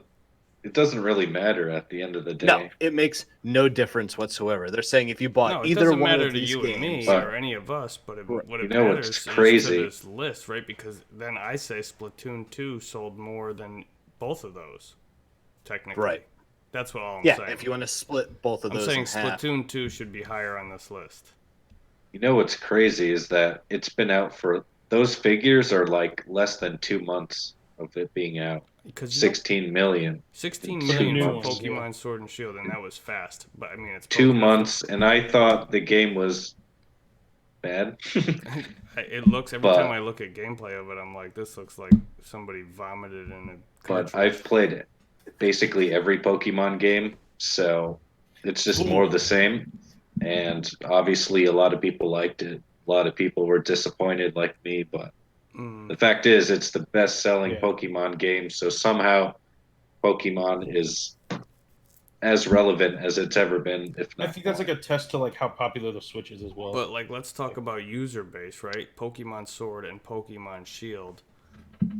That user base, I wouldn't say it's directly in half, but you know how many Pokemon fans went and bought both of them? yeah, So that doesn't. It's not 2 users for every I mean, purchase of those they literally games. sell them in like packages where it's like you can get both. Like you can buy both games in Man. like one like. I tried so hard when I was a kid to like get excited about Pokemon and like even Magic the Gathering. Mm-hmm. And I'm just so thankful now that it missed me completely. Because if I was buying 2 games every time a game came out, I mean, I've done that before, but every single one, that's crazy. You got red and blue and purple and orange, and I mean, Yeah, but like as a kid, I would like ask my friends like, which one did you get, and then Yeah. I get the opposite one and be like, all right, man, now we got one of each, so let's figure this out. Like that was always a thing. Like the Pokemon that you could find in one that you couldn't find in the other, like you could find a couple of them, so you could like totally find enough to trade for the shit that you don't have. You know, Nintendo I thi- forcing you to be yeah. social again. Yeah, that's the whole point. And, Well, like, the whole that's a point big is to part make of, money, like, right? Especially on the Game Boy Yeah. and stuff. Like that was a big part of those games was like trading and like doing the link Yeah. table stuff. And, Yeah. Oh, Exactly. speaking of Link, next on the list, 16.34 million units. Legend of Zelda: Breath of the Wild. Here, a round of applause for that one. Yeah, no, Yeah. nobody. Okay, Very good. love that game. Just started playing it again, as said previously. With a few more units sold, and this is actually kind of surprising, but the hype was real for this one. 16.59 million units of Super Mario Odyssey. Mm. Did anybody else finish that? I did. Yeah. I liked it. I played the whole game. I didn't go back for everything, but I did finish. I had a lot when I finished. Yeah. I remember I was farming coins for a long time just to try and unlock costumes and stuff, and it wasn't like tedious. I was having fun the whole time. Right. I could probably I, play that game and still have a lot of fun with it. Yeah. I'm surprised that it sold this well though. Like, I don't know why, but it's just seeing it like third on the list, like for whatever reason, is like, oh, okay. Like I wasn't expecting that. Second on the list. I don't know. New Mario 3D should be at the Mario, top. though? Mario's always Like, at that's the top. their Yeah. dude. Yeah, oh yeah. I mean, But Smash Yeah. is a Smash surprise. is Smash up there, but I mean that one huge following for Smash. Yeah, see, to and me, that one's not a surprise just because of how if you look at how many characters in that game to like how many fan bases that game like crosses over with, it's like yeah, like you don't even have to like fighting games and you can like this game because it probably has some character in it that you recognize. Smash like, from a actually game isn't that a you fighting play. game; it's a brawler. Yeah. I'm just kidding. Arena I'm Battler. not. I'm not that type of douchebag. I'm a whole different kind of douche, but not the one that says that Smash isn't a fighting game, which it is. But yeah, Smash is a celebration of gaming history, specifically Nintendo history, but it's also used as an advertising platform at this Yeah. point. Yeah, and it's also a big Which is- fuck you to the life meter, because that does not matter in that game. I mean, it does, but But Yeah, I I think can see how people it's- care more about the announcements of DLC characters Than than actually actually- playing. Yeah. Like I barely played Banjo, but people were in tears when Banjo was announced. Like it was ridiculous. The hype is real, so I think it's awesome. Yeah. But hype machine. You guys familiar with the term "jump the shark"? Yeah. Yeah, No, Fonzie. yeah. Well, Jump that shit. you know when Super Smash Brothers jumped the shark, in my opinion, is when they added a fucking piranha plant as a character. Ooh, that was Pre-order bonus too. Or it wasn't a pre-order bonus. It was it was a pre-order bonus if you pre-ordered the DLC pack, right? Oh, like that's yeah. how you got. Oh, I okay. did. I got it. But I like Smash. I like all of them except the one that everybody likes the most. Melee. Certainly. Yeah. What? Huh? No, the reason I don't like that one more than any of the others is Is it the fan base? it's merely because of the graphics. It just looks Wave better dashing? every time, so I don't. No, it's just it looks better every time, so that's the one I like to look at, and that's really all it is. I'm such a filthy casual when it comes to that game. I'm not good. I like playing I with just think I'm items so. on. You know what would make you better? If you Yeah, played I like with a playing with GameCube items too. controller. If you what? I don't Pop? know. If you played with a GameCube controller. Top of the list. It's the only way to do it. No surprises here, except for the actual number itself. Almost 23 million copies of Mario Kart 8 Deluxe, which that was a pack-in. Yes? It was a pack-in, but also like I think before it was a pack-in, I think it just benefited from the fact that it was like Already done and nobody knew about it? well, it was a great like deal, right? Because it's like, hey, here's Mario Kart 8 with all of the DLC for $60, right? So like you kind of Yeah. knew what you were getting, and then also like it's a really good game, but then it benefited from the fact that like it came out and nothing else. Like that first year that the Switch came out, like it launched with Breath of the Wild, but then there was really like nothing until Mario, and I feel like Mario Kart 8 like really benefited from that because it was just like, well, I'll play Mario Kart, that's fun. Like it was like the safe bet for like Yeah. I feel like months at a time. Right. But at the same time, Mario Kart is always great. Like Mario so Kart fun. 8 sold me on my Wii. Mhm. I Yeah. would not buy a Wii U until I Oh saw yeah, Mario Kart Mario 8. Kart was literally the turning point for Wii U. I bought Like the Wii U DLC. was stagnating, and Mario Kart 8 came out, and the Wii U Still stagnated. started to but- rebound. Yeah. It started to rebound, but a little bit. The Wii U just suffered from poor marketing and poor Yes. name choice. Yeah. But also, I think it kind of like But- was like, hey, People love Mario Kart. do you guys like? Here's this thing with this tablet. Do you guys like this idea? And people are like, yeah, except you can't walk 4 feet away from your TV. So then they made the I same can't thing. use it in my bathroom. Where It's you too c- far away. Yeah. Now they made one where you can walk more than 4 feet away from your TV. You don't Yes. even need a TV.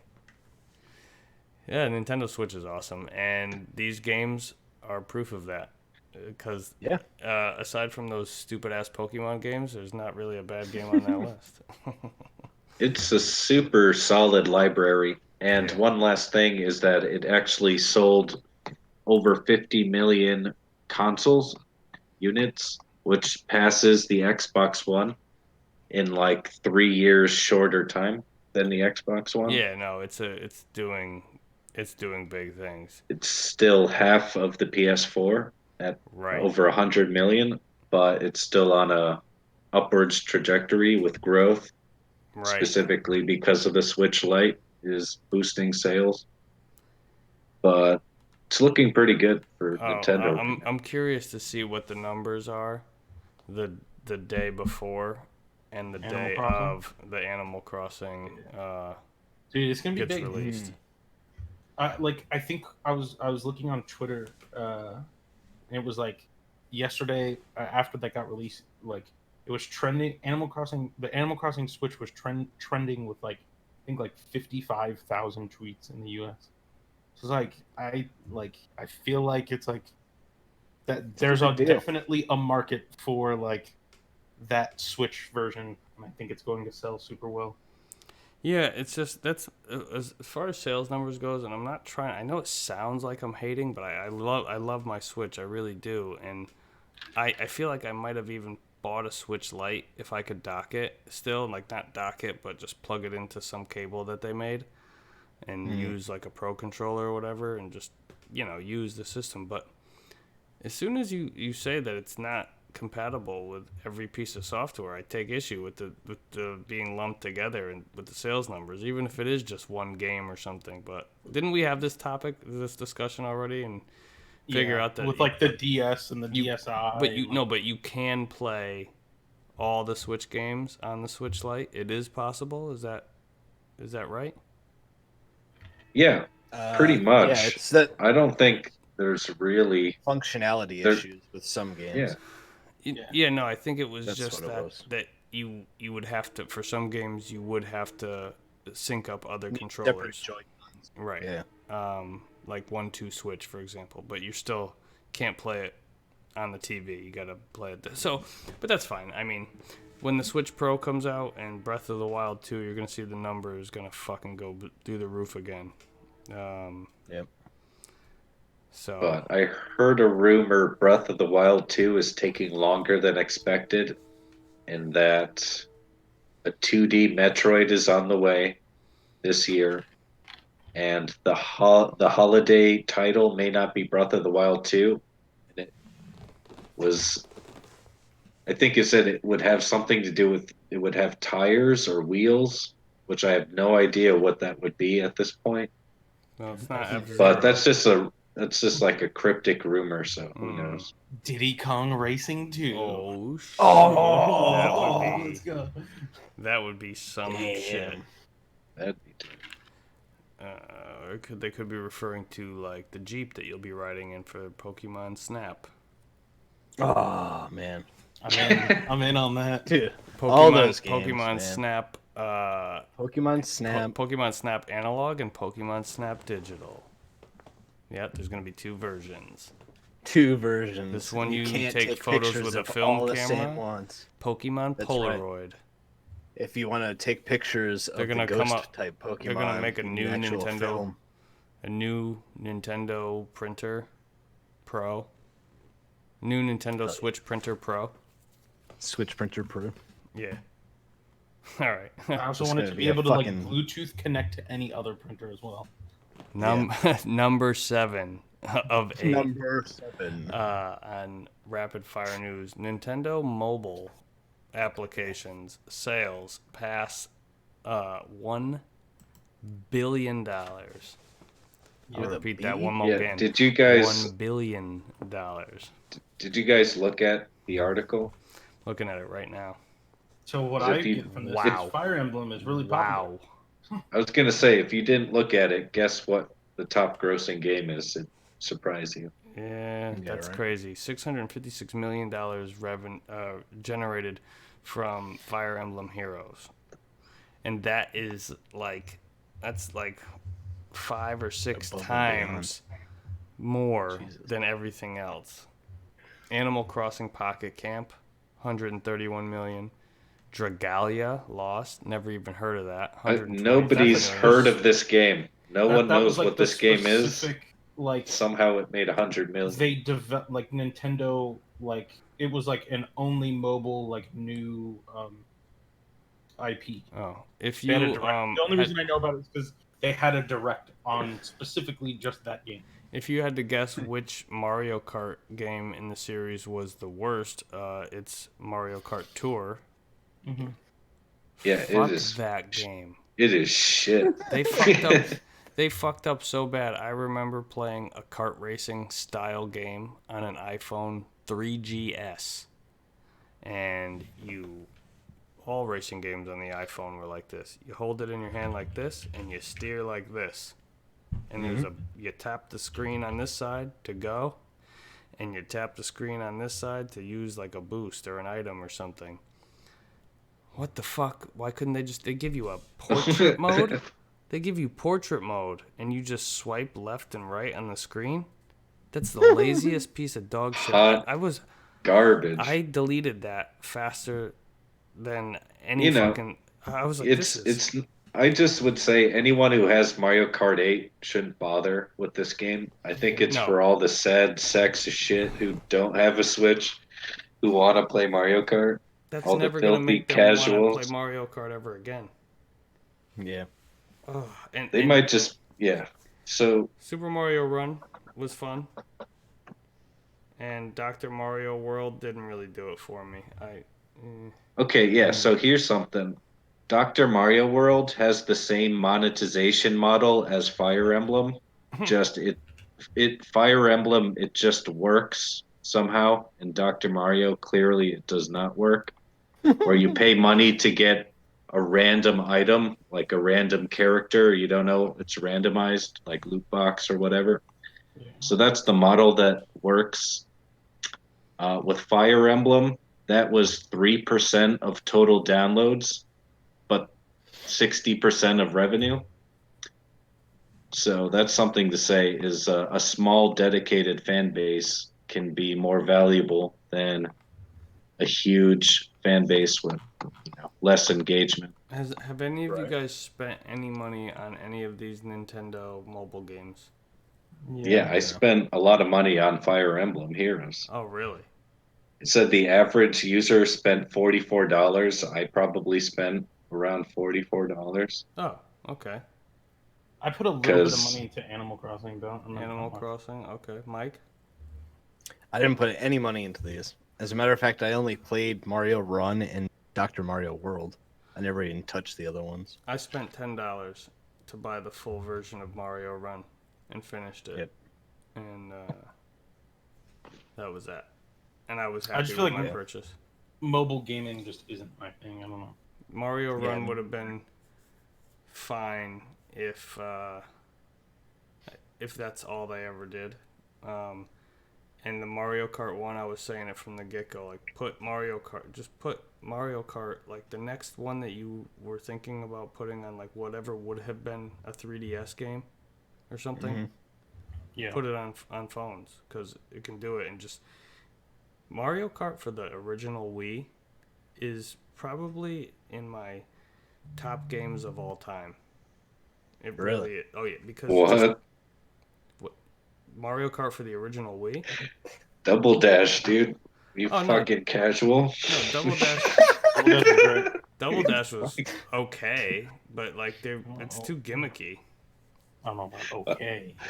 Wii is Better than fucking okay. gimmicky. Yeah, right. Driving with the Double slapping Dash it in was- that actual plastic was like controller the thing. melee of Mario Karts, basically.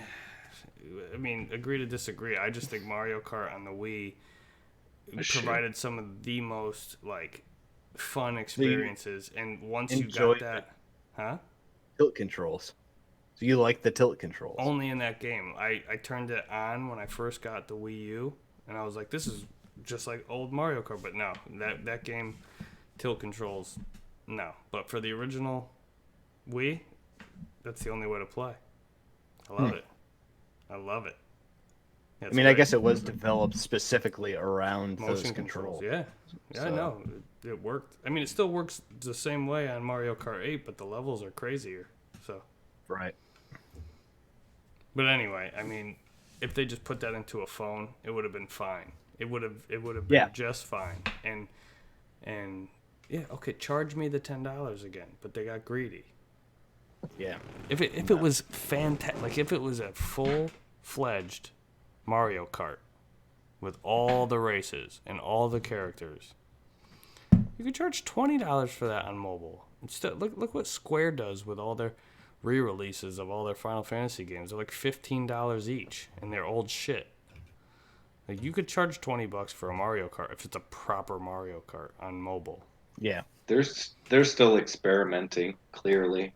They're going with the subscription model, but they're still trying it out. Fuck that game, the one that they released. It was so bad. It was a disgrace. What do you do in Fire Emblem Heroes? It's just a stripped down, minimalist version of Fire Emblem. Oh. That's why it works, is because it's at the core, it is a Fire Emblem game, just stripped down. It's pretty good. Cool. Number 8, and the final one on Rapid Fire News, an hour and a half into the podcast. A game called Temtem. And Temtem. This was just released, January 21st, I think? Early access on Steam. And potentially coming to Xbox, PlayStation, and Switch. Has anybody played it? No. No, I saw it on the front page of Twitch, and it's Yeah, literally a Pokemon clone. It looks Like, you could cool. hardly tell the difference, but I think, what is it, free to play? No, it's No. subscription. Subscription, but it is like an MMO. It's just Pokemon Yeah. MMO. Yeah, it's So Pokemon the good thing Online. about it is it could literally show the Pokemon company what they're supposed to do, and then now this is the only way a Pokemon MMO happens is someone does it for them. So, Before did you guys them? read the article? Because the interesting thing about it is that it says it hits all the beats that Pokemon misses, like you just said. And one of the things that was interesting was that they made the comparison to the latest release, the Sword and Shield, where they said whoever wrote this article, Rachel Watts on PC Gamer, writes that while playing Pokemon, she didn't even feel like she was a character in her town, whereas in this game, like everybody, there's backstory and like everybody knows everybody, and it's like all like somebody knows somebody in my main character's family, and like it all ties in together, and it's just seemed like like a more fleshed out world, whereas Pokemon's trying to like hit this beat and this beat and this beat, and they make sure that they do it in every game, and all that other stuff kind of falls by the wayside because the core fan base is going to be, satisfied, even if it's not everything they were expecting. Where this game's trying to be like, accessible to a wider audience, it seems. So I don't know. We'll see how it does. I think the thing that will I think something like this shows that you can make a like Pokemon killer or like a Pokemon clone, whatever you want to call it. If you can make up like a Pokemon game and it not be Pokemon and still do well, I think the thing that's going to like kill this game is the subscription thing. Like, Yeah. if it was $60 and then I just get the game and I can play Pokemon essentially online with friends, great. Like, that's all I want. But like, I'm not going to pay $30 a month for this or whatever it is, $20, $30. Yeah. Wasn't there like Digimon games that tried to do this, or no? Yeah, there were always knockoffs from the start, but this looks like a blatant copy. So I think that is the killer. The killer here is it has that weird sense that this is just stealing from Pokemon, and wouldn't you rather just be playing Pokemon? But I think the appeal with this is like I can play online with my friends. Do you think you'll try it, Herb Ferguson? Nintendo's like terrible. No, I'll never try it, but No? I'll wait until Pokemon gets a clue and starts doing the shit that they're doing. Because this is the only way it will happen is if someone shows them how to do it. Yeah. But do you think It's really unfortunate. they'll that see any legal you have to. action from the Pokemon company? No. I don't I don't know. think so. No. Because I think, like the article says, this hits everything that Pokemon's not doing. I mean, just because it's a collection battler game, Yeah. doesn't mean, they couldn't do anything about all the other ones that came out. So It's like the stuff that is very Pokemon-esque isn't like Yeah. stuff that like Pokemon like directly like could be like this is our thing, right? It's just like the writing in this game was very like it was like I can't even give you a specific, but I just remember going into a stream and seeing like a piece of dialogue and being like, that sounds exactly like it came out of a Pokemon game. Like the writing is very similar, but like you can't be like, well, you talked the same way as us, so we're gonna sue you. Like, Yeah, you know what I mean? Like, I think it's like all of that Yeah. stuff that they can't really. it'll Get around. be interesting to see how this plays out, and if Yeah. it takes off, And because if- it's already making front page on Twitch. Then right, Yeah. and if it does make a big enough splash and it gets the Pokemon Company to like make something more directed that way, I'm sure that Pokemon fans would be happy with it. I mean, they've got the money. They could probably make like a really nice offer to this team that made this game and say, "Come work for us." Right. We'll see. And that's the rapid fire news for this first hour and 40 minutes of Don't Hate the Podcast. So now, if you want to get into the actual topics, believe it or not, I mean that went pretty well. Yeah. That was good. It wasn't so rapid. Yeah. But- No. You think we could take a quick break? Oh, sure. If that's yeah. Just everybody mute your microphones for until we all come back. Word. We shall return.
Whoops.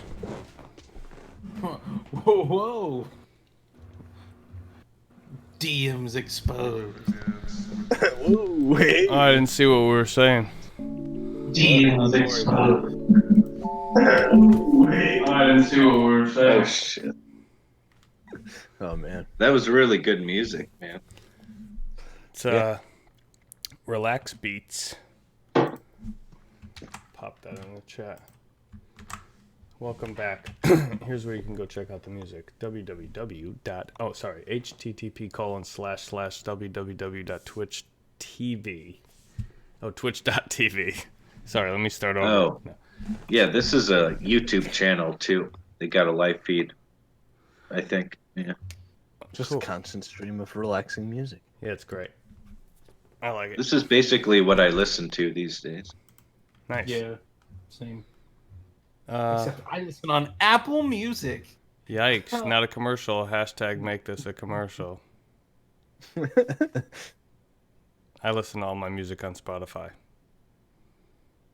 YouTube. So, I- you know what's better than music? What's that? Video games? Video games. Subbing Yeah. with Twitch Prime. So let's hop into some. We're gonna go into some deeper discussions right now. This is kind of the format. I feel like the rapid fire news. It was only long because there was 8 items to get 8, through, yeah. and we riff a little bit about each one. But now let's really dig into some stuff. Not this dorky freaking Pocket Monsters or Villagers or whatever the hell you guys play. Let's talk about Atari fucking hotels and this and that. So there was some information that got out there somehow. This is on BGR, which is interesting website. Who added this one? Pop? I did. I did not. No. Oh. 40 coming through with the PS5 rumors. All right. So, I mean, this thing basically, to sum it all up and then we can get into it. This article is saying it's confirming, or not confirming, but it's basically giving a lot of credit to the already existing rumors that it's going to cost $499 at launch. Something's going to happen February 5th, but we can expect to see 3 state of plays up until the actual launch of the console to keep the hype train rolling. There's evidence that we're going to get the $500 console is going to launch with a 2 terabyte solid state drive. Because 2's better than 1, right, guys? Yes. Hell I yeah. wonder Right, how many Dum teraflops Dum. it has. 2's Well, better one- than 1. Well, 1 terabyte is the minimum I think that would be acceptable for the size of these games. Yeah, for sure. Right, because the graphical They already have 1 terabyte, right? the Well, they PS4 have, Pro 1 terabyte is a 1 hard terabyte drive, hard drive. not an SSD. Yeah, so they need Yeah. 2 now. So next time they can have 4. Right. Yeah. My PS4 Pro that I have in the bedroom closet. Hashtag don't rob me. You know, the blue, the translucent one, the 500 Oh, million the blue edition. one. All right. Who That has one- his address? That one has a 2 terabyte, but that's also a hard drive only. Yeah. So we know that they But- can do it, but They were actually- also talking about having multiple games at once, or Oh, yeah. like being able to pause a game and go so suspending games. 4. This is suspending. This is a really 4 cool games at feature. once. This doesn't really. We don't talk about this when we dive deep into the PS5 rumors, but being able to back out of a game, just go to your home menu, pick another game, start playing, and then seamlessly change between the two of them. And it was saying that with cloud saves, you could put a game on hold and then upload that position to the cloud, and then come back to it months later and just pick up right exactly where you left off, like you just unpaused the game. So this is really cool technology that we could probably expect to see with the PS5 and the Xbox One. Xbox, what is it? The Xbox Series X? Xbox Series X. Okay. So we're clear on that. Wow. So yeah, cloud features. Gamers will be able to play. This is from the article from BGR. Gamers will be able to play multiple games at the same time and have up to 3 games suspended while playing a fourth. The console will apparently also run different instances of the same game at the same time. So you could be going through your your first playthrough on normal mode, and then like already getting the jump on the hard mode if you're like a trophy hunter or something like that. Just play the same 2 games side by side, compare them, and see like how they differ in difficulty and things. Or the like games that give you the splitting storylines, Oh yeah, like run different storylines. yeah, for when they come out with Detroit Become Human 2. Yeah. It's nice and all, but I hope the next generation has more to offer than being able to than this. Well, here's the Switch thing. games seamlessly. We're not gonna. I don't think that when you talk about graphical jumps, right? When we saw PS1 games and N64 games, like it was all so new and like wow. And then the jump from PS1 to PS2 and just that generation, the N64 to the GameCube and the introduction of the Xbox, and then even still the jump from there, from like a PS2 to a PS3, what it turned into was like whoa. But then from the PS3 to the PS4, it wasn't really that much. I mean, you saw it was better. But Yeah. now we've reached like photorealism almost. Like it's all about shaders and lighting and I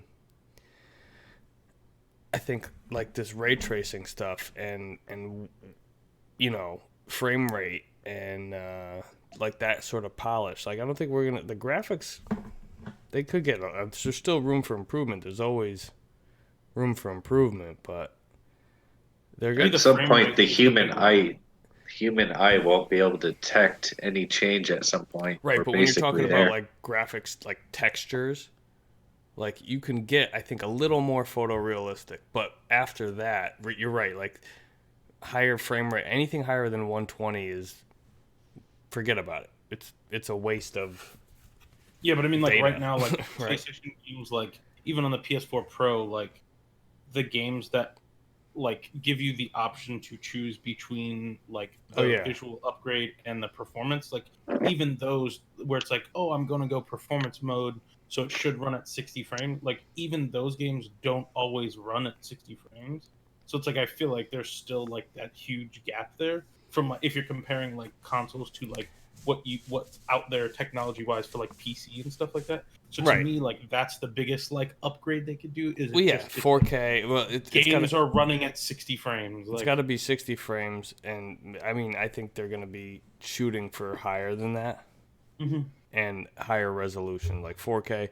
Potentially the ability to look at an 8K image, right, or maybe some form of 8K medium that isn't also demanding, processing power for you to actually play a game. You know what I mean? Maybe it's just like an 8K video of something, or like 8K cutscenes for anybody who has the brand new $5,000 or $6,000 TVs at the time that these things are launched. That's not going to be me. As much as I would love it, and if money was not like a thing, I would have all that. But because also I feel like, to me, like maybe I'm alone in this, but like I feel like with just the base model PlayStation 4, which is the one that I use the most, like I think this generation hasn't got to the point where it's like I feel like I played God of War and I was like, this is the best looking game I've played, and then I played Spider-Man and I was like, hey, this looks just as good or maybe even better. And then, Death Stranding came out and it's like, wow, this looks really, really good. Where it's like, I feel like there hasn't been that like, hey, we've hit a point where like the games can't look better on this console, so we need to jump to the next one. To me, it seems like we're still in that like Resident Evil 2 last year was like amazing. Do you remember The Order, 1886? Yeah. That the game lighting in that game still is like set the bar so high for what a game could look like. But that Order 1886 is a great example for the segue that I'm, because what really does it, the graphics, a little bit of room to get better. The fidelity, the speed, the resolution, the frame rate, all that can be better. Yeah. But I'll exchange a little bit of any of those things for them to give me compelling stories and riveting gameplay. You know what I mean? Like, that's For sure. all that needs to be in place for any. It could be on a fucking Game Boy. If the game, you know what I'm really excited about? And I don't want to jump too far off topic. But that little yellow console that has the crank on the side of it. Yeah. Have you guys seen that? Yeah, I forgot what it's called. It's called Playdate. Playdate. Yeah. Oh, I yeah. think. Yeah, so you seen that? It's just a Yeah. console with a crank. It's black and white. It's got a really nice screen, and the games will be released like monthly or every 3 months or something like that. Or yeah, something like 12 games or something throughout the year or throughout 3 months. I forget how it was going to work, but they're just going to be released, one after the other, and it's all included. You buy the thing and then you get the games as they're released. If those are good games, it doesn't matter that it's on a little black and white console. That's my point, So Right. we can pretty much guarantee, and there some rumors in this article are saying that the PS5 is rumored to be actually better and faster and whatever than the new Xbox, and I don't think that's true. I think with what Xbox is marketing, I think they're selling you a gaming PC, and then they're saying, just like on this gaming machine, you could play these games here or there or anywhere. And I think they still want to get the money from the console gamers, but really it's their way of not losing money to the people who are like, well, I'll just go buy a gaming PC then, because I could play my Xbox games there anyway. Like, they're still going to sell machines. Yeah. There is that guy, I think he works for Kotaku. He's like Jason Schreier or whatever. He's like the one that like I feel like he just breaks like all of the big stories or whatever. Mm-hmm. And like earlier this month, he tweeted out that like he's been in talks with like 3 different developers that have their hands on both like the new Xbox and the new PlayStation, and that from what he understands, like they're extremely similar in like hardware specs. Like it's like they're almost going to be identical. Like this article makes it seem like, okay, maybe Sony has a 2 terabyte SSD where Xbox only has a 1 terabyte SSD, but they might have a slightly better this over that, like that type of stuff. But for the most part, it seems like from what people are saying that like everything is going to be like pretty on par. Yeah, and I mean, if it's not, then you're really doing a disservice to the third-party developers that you want to come and make games for your thing. So you can't make your thing like so much different than the other thing that it's harder for people to make games on it. Yeah, so if the consoles are identical, I think Microsoft has somewhat of an advantage because they have so much cloud capacity, the infrastructure. They're like a top player in like so. But then it's just like that's the future. They have a leg up on everyone. Yeah, I agree. But then it like also to me like boils down to like games, right? Where that's where I feel like Sony. That's well, that's that's where the battle is gonna take place this generation. I don't know. The weird narrative I keep seeing is Sony already won the war, and here's why. Is like the headline that I saw. Yeah, I've seen others like that. Like people are favoring Sony for whatever reason this time around because they have more exclusives, I guess. Yeah. Well, it's like more exclusives that people everybody's got a price, and exclusives can go the other way. And one of Microsoft's big ones is the Hellblade sequel, and that game was really cool to be on a PlayStation console when it came out, and that was the only place to get it. And they got wooed by Microsoft. So it's the exclusive thing definitely is a big part of it. Like, where do I play God of War? But you will have purists who say, "Oh, God of War's over on Xbox now. No thanks." You know what I mean? But it's not going to be enough to keep, like, if it's a great game, it's a great game. And that's, you know, Yeah. we all grew up with the game industry, right? So maybe as kids you go like, well, this is the one that my parents could afford, so this is the one that I'm saying is the best, right? Because it's the Right. one that I have at my house. I just remember telling everybody, like, PlayStation's awesome. Like, I don't want an N64, but secretly I fucking wanted one. You know what I mean? I just knew better than to ask my parents for that because I didn't want to hear, you know, what are you, fucking smoking dust over there, you little punk? You already got video Dude, games. I felt the same way, but opposite. Yeah. Like I acknowledged that the N64 couldn't do what the PlayStation could do, and I, at the same time, was like, the Nintendo fanboy, but could acknowledge the inadequacies of the N64 It's blast processing, compared. man. It's all blast processing. Yeah, You really do. You stick up for the one you had. And Yeah. and that's, but I think when it comes down to who's going to win, if that's what we're talking about, then it kind of matters. Is this the only place that I can play this great experience? Like The Last of Us, if Sony ever let Naughty Dog go, that would be on those videos that you see, like top 10 biggest mistakes Biggest made gaming by, fails. yeah. That's like a gaming historian episode. Right there. Yeah. The time Sony let the Naughty Dog walk. Oh man. was the beginning or of any of their the- studios though. but well, yeah. So wait, so the PS4 outsold the Xbox One by 2-1. Yeah. So That's are crazy. we just gonna assume they're just gonna win again? No, you can't Well, assume anything though, because they could. Because they're both gonna be $500, and they're both gonna be identical. But look what But happened. so Go ahead. no, here's my thing, right? Is like I think the reason why people are saying that, right, is because assuming that all that's true, which we don't really know, it's all like rumors at this point. But like, let's say they're both like pretty comparable to like performance, and they're both the same price, right?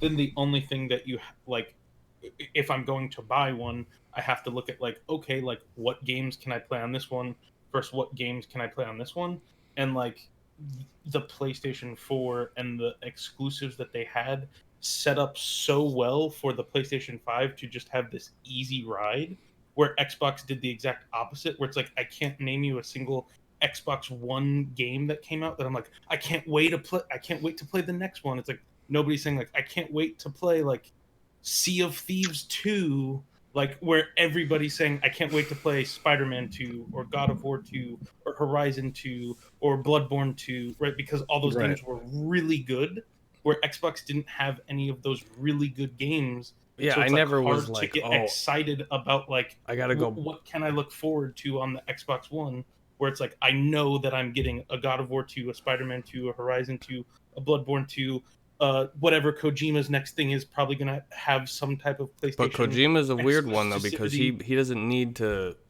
need to stay with Sony if he doesn't want to.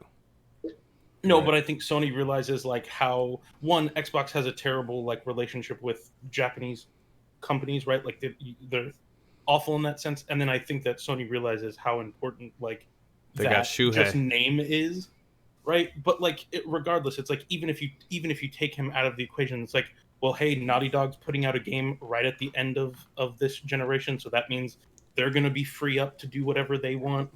Um, Sucker Punch, same thing. They're putting a game out right at the end of this generation, which means they're going to be free to do what they want. And it's like, I just feel like there's Yeah. so much more promise when you look at games for the PlayStation 5 compared to the Xbox One.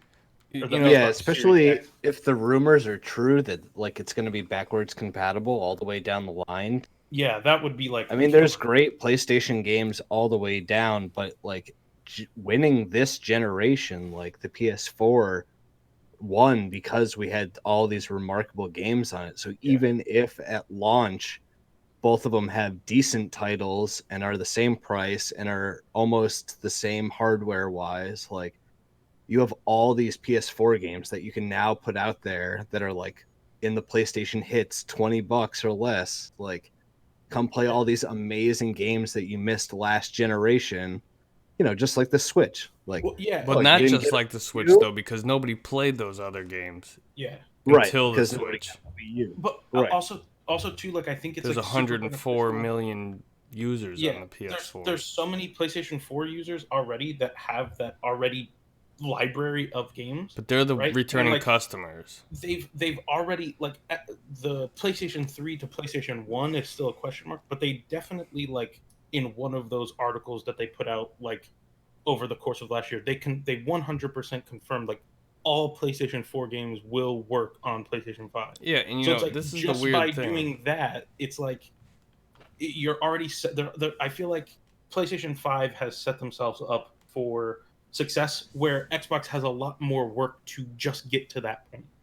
Right? Yeah, like Xbox they has to definitely prove have to me catching that up to do. I should invest in that because right now I don't have any of that attachment with any of those games. So it's like I like You the don't Games love Pass. Gears of War? Yeah, it's like I like the Games Pass. That's cool. I can get it for $5 on PC and play Gears 5 and Halo 5 or whatever the next Yeah. Halo is, and not buy a new Xbox, right? Like, Yeah, it's going to be an interesting kind of way. Let's get back to this article real quick because just wrapping it up on the cloud features. Similar to suspending your games, you're going to be able to save data, screenshots, and video clips can be sent to the cloud to free up local storage. And on top of that, the console will provide rigorous amounts of data and statistics about the games you play. If that sounds familiar, it's because we saw this feature mentioned a few months ago when the first patents dealing Sony's gaming-centric virtual assistant were discovered. So I didn't hear anything about the virtual assistant, but regardless, that's all sounds like good stuff. My question is do we really need this? Well, I mean, like, if you're talking PlayStation about rigorous 5? amounts of data and statistics about the games that you play. No. Like, are you doing anything with that information? No, like, here's I know the thing. they I are, think but- I think they're expanding a little bit on their UI, right? Where right now you can go into a section of your PS4, see all your screenshots and video clips. I think they might include like this was on this date during this you played for this long of a gaming session. It might even be used to collect data to see different trends that you and I and all the other gamers are Right. doing and know like how to market to them So digitally. But I think just that first part about being able to offload stuff into the cloud. Is that like a big deal? Like, I don't do a lot of like screenshots and captures and whatnot from my PS4. Well, so, like, I is that a use big online deal to storage. offload that. I use online storage a lot on the PS3, and I wish I had done it with Gran Turismo 6. I hadn't, and that's why I was trying to install it the other day, and go. I sent myself into a really bad place that day because I sat there and watched that thing and didn't do anything else, and I wasted my whole fucking day just because I thought it was like, okay, it's almost done, it's gonna, and it just kept fucking with me. And anyway, that's a whole different story. On the PS3, if you use online storage for a save, like this is like the third or fourth PS3 that I have set up, and just to back up each console and then move it over to a new one with physical means is like the most annoying thing ever. I was against it at first, but in 2020, Mark Money is a fan of cloud storage and just the ability to say, okay, I still have this somewhere, it's backed up, but it's off my hardware because I don't need it here taking up space. It was like just a good example too. Was like I just switched over to like a new iPhone, and like everything on my old one was like I remember the last time that I did that switching iPhones, it was like Annoying. I lost a ton of stuff, Yeah. and like I had to manually I had to download stuff onto iTunes and then plug my phone in and switch it. And like now with the cloud stuff, it was like I'll give it like, to Apple. They go got and their press shit a on. couple buttons, and like all the stuff that was on my old phone was on a new phone. Yeah, it's great. Okay, so continuing with this PS5 rumor leak, when talking about backward compatibility, they're saying that the PS5 is going to be able to play all existing PS4 titles, and that Sony is working on adding support for as many old games as possible, going back as far as the PS1.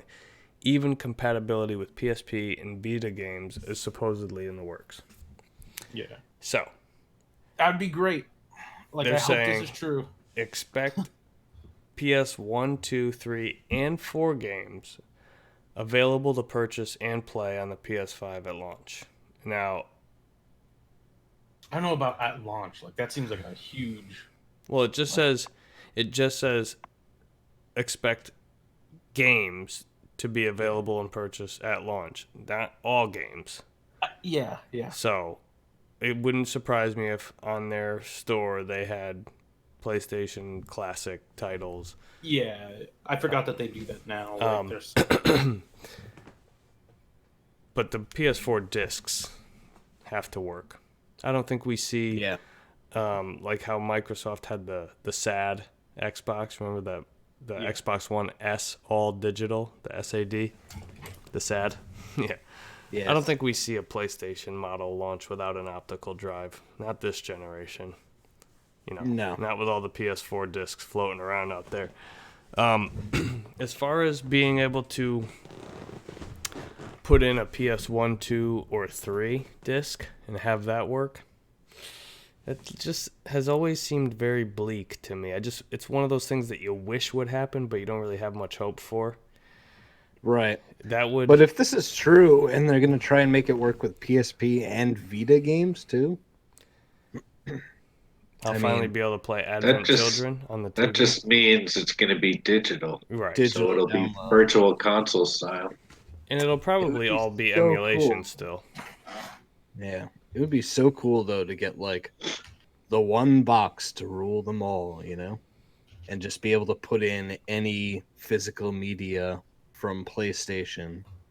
Hey, and Jinjo, just thanks for the host. Have it work.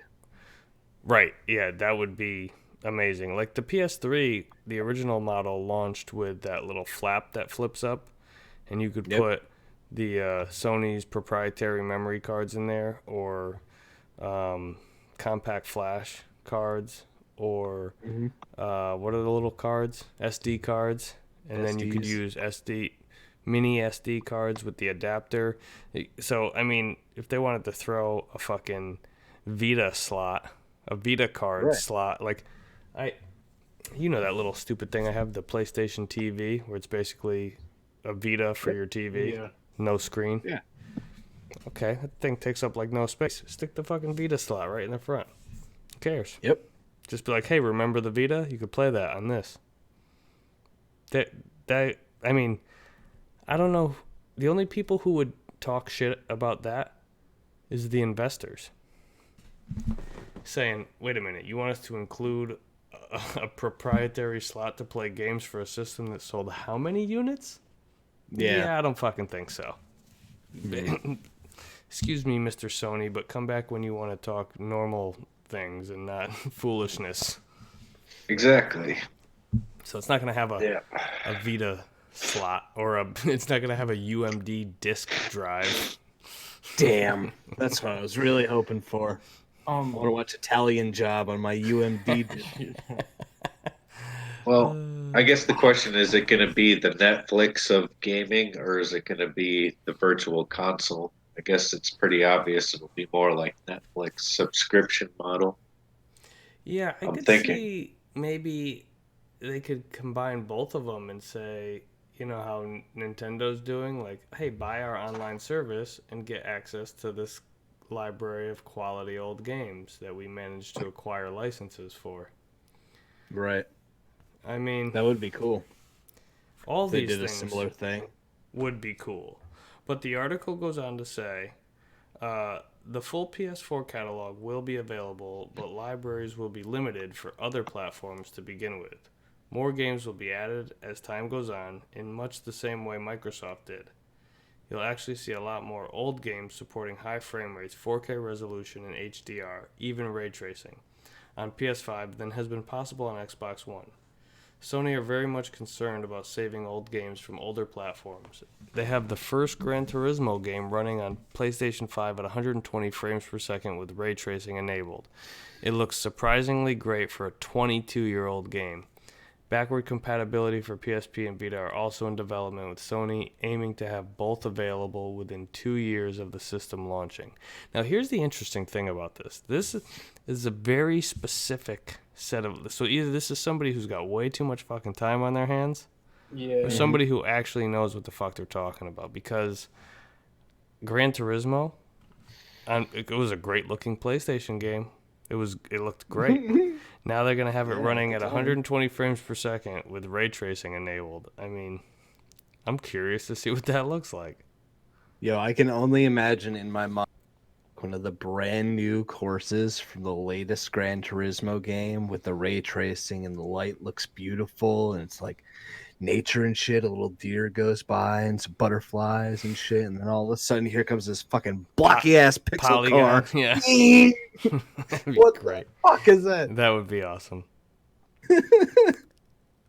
I did pull up two things here that I wanted to add to this like conversation real quick. One is I found that tweet from that Jason Schreier guy talking about like the PlayStation, and it's kind of interesting because based off what this article says about the SSD, he like says that because he's talking about the name. It starts off with the name of the Xbox X, Series X, and how like it's not great. But then someone asked if he knew like how the Series X would compare to the PS5 specs. He said, I don't have the technical background to know, say, the difference between SSD streaming speeds might affect a console's performance. But the whispers I've heard from a lot of devs suggest that they're pretty similar and both are really impressive. So, like, saying that, like, he's heard from devs and they're both pretty similar. But, like, also interesting that he, like, specifically mentions an SSD here. And then this article talks about, like, the PS5 having a 2 terabyte SSD. So, like, that'll be interesting. I feel like it gives a little bit of like backing to this like article, because I feel like this article, like the rumors or whatever, whoever leaked this stuff is very like, it's like what you said. It's either he knows exactly what he's talking about or like Just making shit up. somebody, yeah, like Bored. it's like almost like too good to be true. But then there was something that I saw today. Actually, it's an article from IGN a couple days ago, where it's the president of EA talking about the new consoles. Mm-hmm. And he said that like I'll read the direct quotes, like we are very impressed with what we've seen from next gen consoles. The power of the new consoles is going to be substantially greater than existing consoles. We can do a lot more with the PS5 and Xbox Series X. Things we're doing will blow people's minds. Dang. So Dang, it's interesting like, to just hear that of like we were kind of talking earlier about like, you know, do we really need it, or like what are the big differences going to be? It seems like people are saying, you know, like this is obviously somebody who would know, like the president of EA. I'm sure they have, and also like EA makes like that Frostbite engine that they have for like the Battlefield games and stuff. The like, president of video games. That's like their thing, is like they make their games look really pretty and then just load them with microtransactions. So like I feel like out of anybody, like they'd kind of know like, hey, like graphically we can make our games look way better or do way more than before. So it's just kind of interesting to see. I will say that I think like PlayStation's like marketing scheme here of like not talking about the PlayStation 5 at all. It's just like we're gonna announce the logo and then not say anything. Where like the Xbox has already showed off what it looks like. We know the name of it, stuff like that. I feel like it's working because it's like every time I go on Twitter, I see some new leak about the PlayStation 5 or some new thing about so it's like everybody's talking about it, and it's like they're not doing anything. They're just not talking about it, and it's getting people to talk about it. They're definitely building up some hype, that's for sure. Yeah. It's totally deliberate. And I think on the 5th, if we don't get a reveal, we're going to get some sort of tease some kind I kind of feel like the 5th might be like out of the running at this point. It seems like maybe a little too soon. I feel like we've heard something by now. But... Oh, some flaming hot Cheetos, dudes. With the mic. Oh, muted like a gentleman. Look at that. But we already kind of talked about the last thing where it says PS5 versus Xbox here in this BGR article. Yeah. About them games, yo. It really does just come down to the games. So I think that kind of we could wrap up this Yeah, definitely. this topic. I'm still excited about the PS5. Yep. No surprises there. But I just want to know, like, it is fun. It does kind of take me back to, like, they talk about, oh, is this one, how's it going to do? Like, we really don't know. You saw what happened with the PS3 and the 360. Yeah. They fucking shot themselves in the foot early on. Yeah. But now, look at what happened with the Wii. Did, like, crazy numbers like the PS4 is doing, and then their next attempt at something was like a womp womp, Yeah. 30 million. Yesterday was the day that they announced the PlayStation 4 reveal event on, like, back in 2013 or whatever. So it's kind of funny being on, like, Twitter and looking at different, like, people being like, all right, we got 20 minutes until, like, officially it's 1 year. Like, are they gonna do anything? Like, what's gonna happen? Like, then nothing ever came out of it. Nerds. but the one thing that's kind of silly, actually, when you think about it, is that people say they like to point out how, oh, well, PS5 doesn't really need to come out because there's so many people with PS4s and there's still so much room for all these great games to come out, and we could just keep going with that. But that's the case for every console. You know what I mean? Like, everybody who has the latest console is happy that they have the latest console. Like, nobody really goes, oh man, this thing's like starting to just not like work the way it used. I mean, that happened. Damn. That happens sometimes, but I don't know. Grand I Theft feel Auto like 5 came out a yeah. couple months before the new consoles launched. that's So, like, I'm sure yeah. when Grand Theft Auto 5 came out, people were like, we don't need a PS4. Until the PS4 gave you first-person mode. Oh Exactly. shit! Yeah, no. I feel like the only time I ever felt like that was probably the Xbox. Like when the Xbox was out, and then you heard about the 360. Like, I feel like I was really excited for the 360 when I really didn't care about the Xbox. Right. Just my brother got one, so it was in the house. But I was like, at the time, I was all about the PlayStation 2 and the GameCube. I was like, screw your Xbox. Look at this weird thing with its giant hand controllers. Get this crap out of here. But by the time that they said 360 is coming, I was like, well, I would get a 360. And then that controller and the 360 was cool. Now they're all wireless too. Oh my god. What? So, PS5. Will it come out? Will we ever see it? Who knows? Hopefully Wednesday we'll hear something. You guys, I see a couple of you guys got this CNN article open. And this is just basically asking the question, does Twitch have anything to worry about when other streaming companies are buying some of their best talent and taking them away from the platform? And right off the bat, to get the conversation started, I'm going to say no, they don't have anything to worry about, because Twitch's whole thing is taking people who are nobodies, essentially, and building them up to this level of success. Where have Giving they them all space. started? You know, if it wasn't YouTube, it was Twitch. And that's just... So, I don't know. I mean, is there even a discussion to be had here? What do you guys think about people being stolen from Twitch? I think it's like kind of like the other companies have to do it, right? Like, Twitch doesn't have to go out and like be like, hey, what's the biggest YouTube gaming streamer? Let's pay them to come to our site. They don't have to do that, right? Because they just create like within, where it's like other companies like Mixer, like the only way that they were going to get attention was by going, hey, we're gonna pay Ninja to stream on our site. We're gonna pay Shroud to stream on our site. So I feel like it's like almost like the other. It's like same thing with like Facebook Gaming. I think has gotten like a couple big names from Twitch recently, and it's like Fortnite. I think that they have to do it because that's the only way that they're going to get any traction. Where Twitch is already, it's almost like the PS4, Xbox, like Switch thing, right? Where it's like Twitch is so far ahead of all these other companies that like the other companies have to do something to try to catch up. So it's like, what if we pay whatever it takes to get the most popular streamer off of Twitch onto our site? Right. So I feel like it's not like something that they have to worry about. Obviously, if it gets to a point where like all of their talent is getting picked off, but so far it's only been like a handful of people.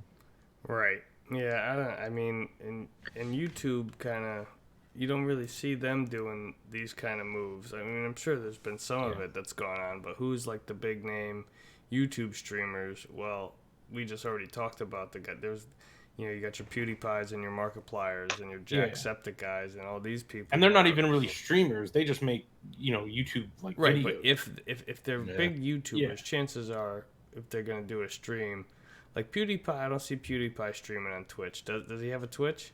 I don't think so. I don't know. I think Markiplier does stream on Twitch. Yeah, like Boogie2988 is an example of a popular YouTuber who does really well on YouTube. Formerly popular. Yeah, I guess he's not really popular anymore, is he? Yeah, like Markiplier streams on Twitch. He streamed 4 days ago. But he records some of his videos are done right there on Twitch, Yeah. But Yeah, I don't know. what happened to Boogie2988, by the way? Something He happened. lost all the weight. Well, yeah, he got the stopped- surgery, he got his teeth fixed, and then Something bad happened. and Maybe then with his wife. Yeah, no, he got divorced. I he got followed that whole divorced. thing. Something. He got divorced. He got It's just some- like into some controversy with like But I liked watching his videos. It was he always started like dating a nice some like girl that was like definitely like just there for like the like I'm dating this famous person, and like dating a she like YouTube exposed guy. him, said he was like a horrible person. Oh, really? Yeah, Yeah. like Oh, there, I didn't hear that was about like that. right. It was like shortly after like his divorce. I feel like he like went through this weird stage of just like I'm gonna use my fame to date people, and like it didn't go well, and so like that I feel like was a bad look. Oh, I didn't even know all that. I think it's like a combination of things with him though. Okay. but But yeah, I don't see almost anybody feel like banging this is down like the door a- to get Boogie2988 to come to their channel. I feel like this is like almost like a it's just like I don't think it's an issue. I don't think it will be an issue. All right, so I added this one to the list, and they can't all be hits, But this next one, well, do you have more to say about that? Yeah, you know what? You know what interests me about the whole thing, rather than like, I mean, yeah, it's one thing to go out and try and snipe your competition's talent and everything to build your platform up. Yeah. Even if it is like some kind of, move from Mixer to be like, hey, we're here and we're taking your people and we're gonna be the next big thing. Like, what really interests me is what happens when like years down the line we give up on it, like all the other like Facebook gaming. Like, how many of you guys are going to watch Facebook gaming to watch people stream? I haven't. Like, I just don't see it. Like, even as popular as Facebook is, like, never have I heard somebody be like, yo, did you catch that esports game on Facebook gaming yesterday? Like, Nope. no, I didn't. So what I'm interested in yeah. is the repercussions if Twitch puts any for people that got sniped out, that were like, all right, screw you, Twitch, I'm going over here for $1 million a year. And then 3 years down the road, there's no more Facebook gaming. And they're like, well, this is all I know. So do I go back to Twitch? Will Twitch let me go back? Oh, I Twitch think- will take him back. Yeah. Yeah, I think for like the think big so. ones they will. There was a girl, she was like the first one that left Twitch for Mixer. Her name was like Lol Renee. Mm-hmm. And like it was like way before like she left like a couple years ago on Twitch. It was like right when Microsoft bought Mixer, and her whole thing was like, I'm going over there because Twitch is getting too popular. And she went over and like killed her streaming career, right? Like she just, like nothing happened. And so like you can tell like her contract that she signed or whatever just ended whenever they signed like Ninja and stuff. So she came back to Twitch, Okay. and it was like with her, because it was like not like a huge name, they basically made her qualify for partner again. Oh, So I think Mm. like for a ninja, right? Like if a ninja comes back to Twitch, he's just automatically going to get his Yeah, partner status it and would be all of assumed. that stuff. But like this girl, like she had to like basically go through. It's like, nope, you have to get 75 average viewers for 1 month, and like do all mm, the same like process as if she was starting fresh. So I You're could right. see them doing stuff like that. But for like the big name people, it's just too much of like a bad look, like PR wise, to like not cater to that because of like, it's like regardless of Ninja left, like him coming back to Twitch is just going to make them money. So it's like it Right. doesn't make any sense for them not to want him back. you're right. Right. But they snuffed that other chick. Yeah, yeah. That Snubbed. well, she was like she was like a Snuffed. 2,000 Yikes. 2,000 viewer streamer or something. Like she was way smaller than any of these other ones. Um, but yeah, I have a feeling that you're going to see a lot of that. Like all these big like Shroud Ninja, like all these people that are Yeah. leaving to go to these other places that are getting paid to do so. I think whenever that ends, they'll probably end up coming back to Twitch. So, moving on, if you guys are done with this topic, Yep. collectors are spending thousands on video games they will never play, says an article in the New York Times by Jason M. Bailey. So essentially, if I could just set this up, there's been a spike in the number of sealed video games Sealed. that are being purchased and then sent off to what's the company called? WADA, Yeah. to be graded and then WADA. encased in an acrylic capsule and then sold at auctions for crazy amounts of money. What do you guys, number one, think about this in general? And then what do you think it does to the people who genuinely, like, I don't know where I fall in this category, but like I feel like I collect the games for a different reason than this. So what do you think it does to that type of collecting versus this sort of trophy hunting / money hungry, turn it into a business kind of thing? And it doesn't have to be for collecting games, but just the idea of grading something and like taking the thing about it that is intrinsically cool, removing it, and now it just becomes like a decoration. Yeah, I feel like they're definitely missing out. Like, as much as I believe that games are like an art, so there's something to it to send one off to have it graded, and potentially like someday down the line we could have a history of video game museum where you could go and see original sealed graded boxes of these games, which I mean would be kind of cool, but on a personal level, just like to do that, like I feel like you're missing so much. Like if you just went out and bought a sealed game that you'd never played and then sent it off and got it graded, like okay, now it has a number associated with it, and that number can help you determine a value in this market that we've created. But aside from that, I mean, why? It's just a thing, and now it's just a business. It's not about art anymore. It's just about moving the dollar around. Yeah. I feel like it goes back to like what we were talking about before, where it's like I think certain people just see it's like, oh, gaming is making like a lot of money. Like I think it's the same thing with like retro stuff, where it's like you see those articles sometimes, it's like, stadium events sold for $30,000, or like Mm-hmm. a sealed copy of like the original Mario somebody bought for $100,000, and then it's like I feel like people take that and then it's just like I want to get in on the money. And to me it like doesn't make any sense, because it's like the only reason that the money is there is because people are willing to pay for it, right? So it's like if I went and got like I have a sealed copy of Skyrim, like I guess I could send that off to get graded, but like it's only worth what people are willing to pay for Skyrim. Do right? you have Like, a sealed Right. copy of Skyrim? I do, yeah. Send it off to get graded.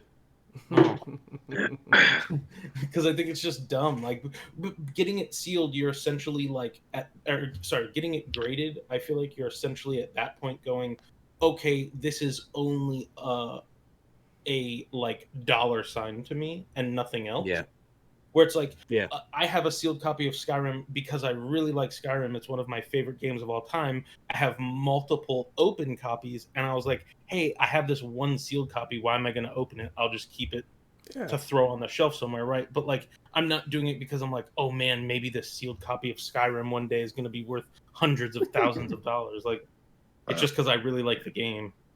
Really like the You game, guys and are- if in a horrible house fire you lose all the rest Yeah. of them. You have one sealed Right. copy left. Yeah, you guys are focusing on the speculators trying to make money off of it, but there are people out there that are Collecting graded like games. collectors, and I've seen like Twitch streamers that have basically their life savings in their NES collection with sealed copies, like Bad Breaks. I don't know if you ever heard of him, but he basically has tens of $1,000s in his NES collection. And yeah, if he had a fire, there goes his entire net worth. Well, But it's not even a it's fire, right? It's like if that market just stopped paying money Mm. for those games. Yeah, right, like, metaphorical Hit another fire. game crash. Yeah, I think like, it's plateaued. I don't think it's a bubble at this point. I do think maybe it's plateaued for a while. I would say that it's.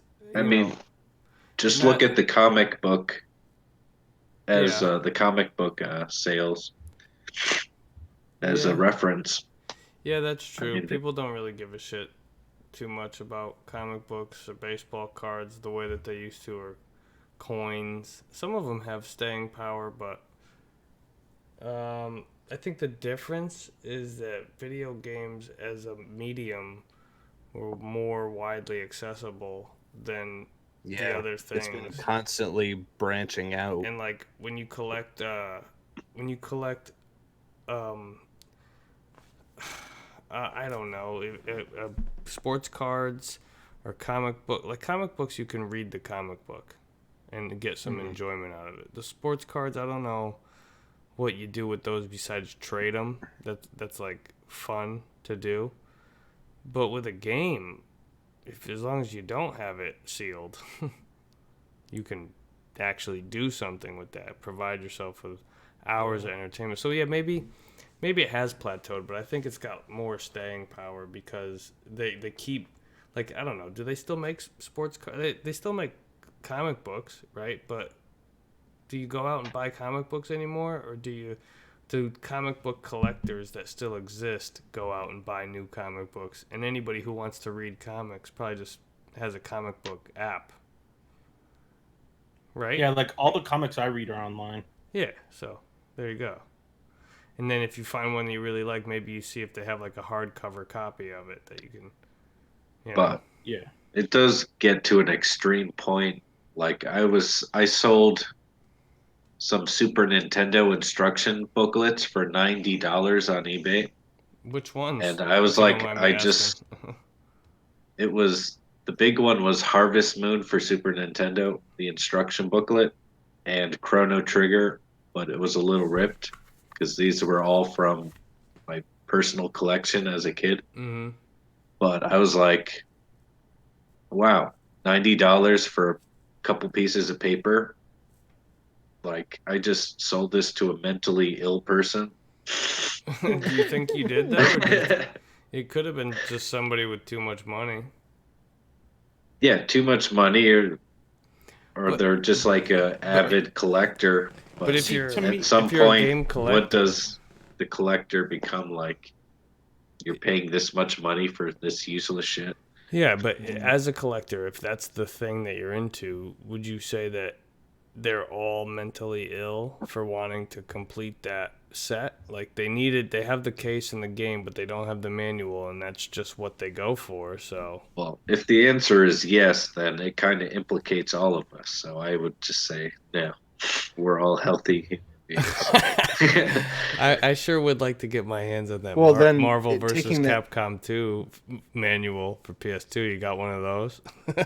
We all have video game collections. I have Yeah. thousands Right. of dollars in retro game collections, so I'm no one to talk. But So I I just mean, feel- taking that same idea though, right? If you're, if you have the game in the box and you're just missing the manual and that's the thing that's driving you, then is it that much crazier to say, okay, you have the sealed game, you just need the number, you need the grading? But that's where I take issue with the whole thing. Is you put it in that acrylic case, you're kind of saying like you're not gonna play it, and that's where it's Yeah. like, all right, so why again did you want this? Because video game box art is definitely art, but I would say that the real art shows up on your TV when you Yeah. plug it in. So that's all subjective, I know. And if you like Right. the video game But so is box the art, grading system, isn't it? and I mean, who- someone has this to look grading at the system, thing this- and make the call. yeah, and in this article that we have here, this New York Times article, the company says that they strive for transparency and that people who work for their company aren't allowed to get games graded and they're not allowed to sell graded games. So they have no incentive to give a better or worse grade. But I'm just like, who's the fucking authority on that? Who's got the balls to say like we are the deciding factor on what grade this, like what's stopping the four of us from starting our own grading company right now? It's like Nothing. Yeah. It's all built on trust or brand, and it just a sign that there's so much money in it that they can survive or they can leech off the money. because it's expensive. If you want to get your game graded, that shit ain't cheap. You have Yeah, to pay some serious money to get your game graded. I'm sure. That's your stadium events is basically what that's for. Yeah. I will say this is kind of like going a little off topic, and I feel like this is a conversation we could have for another day. But like, I'm also like one where like I just don't understand people that like collect games that they're not like. I'll only like I would say that I'm a video game collector. Like I have collections of games, but they're games that like I have interest in playing or have played at some point. I don't Yeah. like, to me I never got and I feel like the NES is like the easiest one to use. Like I never got people paying like $900 or whatever it is for like some like really shitty NES game that like is that much because nobody wanted it, so it's really hard to find and it's a terrible game and people know Yeah. it's a terrible game and they just pay that much money to get it so they can say they had. Like, to me that is just as dumb as going and getting a game graded. Like it doesn't make sense to me. Like Yeah. I really like the GameCube.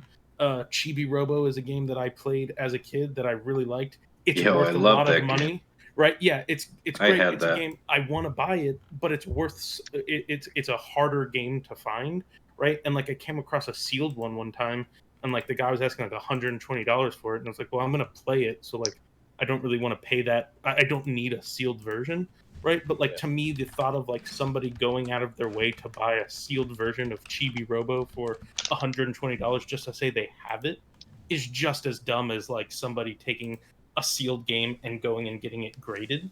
Like I just don't get it. It doesn't make sense to me. So like I don't know. Like I feel like it's all about like your mindset, right? Like if you're willing to like look past that and go, I'm going to collect games to collect them, and that's what I care about is the collection Right. part. Then like getting And them that's sealed, it. like If you're collecting sealed games, yeah, like I guess it's nothing not else that to crazy. do with a sealed game other than to get it graded. Mm-hmm. Because as soon as you open it, then you Yeah. fucking ruined everything you paid for to begin with. Exactly. So, I mean, I could see it if you're like a sealed game collector, but Yeah. like, It's a way to like protect the seal almost. Like right. yeah, But you I know, don't know, man. Like going out of your way to hunt down yeah. sealed games just to turn around and get them graded. Like if you collected sealed games and then one day were like, oh man, this one's kind of rare. It's, in real good condition, maybe you get it graded. Yeah. But So I'm on WADA's website. Okay. and I've submitted all the information Excuse me. to get my copy of Mr. Mosquito graded for PS2. Ooh. So the cheapest, if I just got no extras, standard shipping, it ships in 180 days. Oh, 6 months. It would cost me $55 to get it graded. What the fuck? If I wanted it in one business day, that's $155. My other options are $75 for 30 days, 30 business days. And then there's a speed run option for 10 business days, which is not available for some reason. But then, so let's just do the one business day. We need it in 2 days from now. Yeah. We need it prime. So they're gonna grade my game and send it out the very next day after they're done grading it. I'm gonna add on a badge upgrade for $8, a gentle cleaning. Oh no, actually no, I'll do the deep cleaning. The gentle cleaning's It's a 10. Gentle cleaning. Deep cleaning is $24. Damn. Photo services are $7. I can get they can test my game for $5. Gee, thanks. How does that work if you send them a sealed game, though? Probably I'm assuming you that just that mark option those will off. be grayed out if so yeah. Could you imagine sending in a sealed game like test it, Yeah. Test it. rip it Does open? work? Yeah. Board photos and okay, so this brings my total. Wait a minute. Here we go. I don't know what that means. $196. It's almost $200 for somebody to look at your game and go, yeah, call it this. Sounds like a scam to me. Hey, I tell you what, you got that Mr. Mosquito nearby? Yes. Grab it.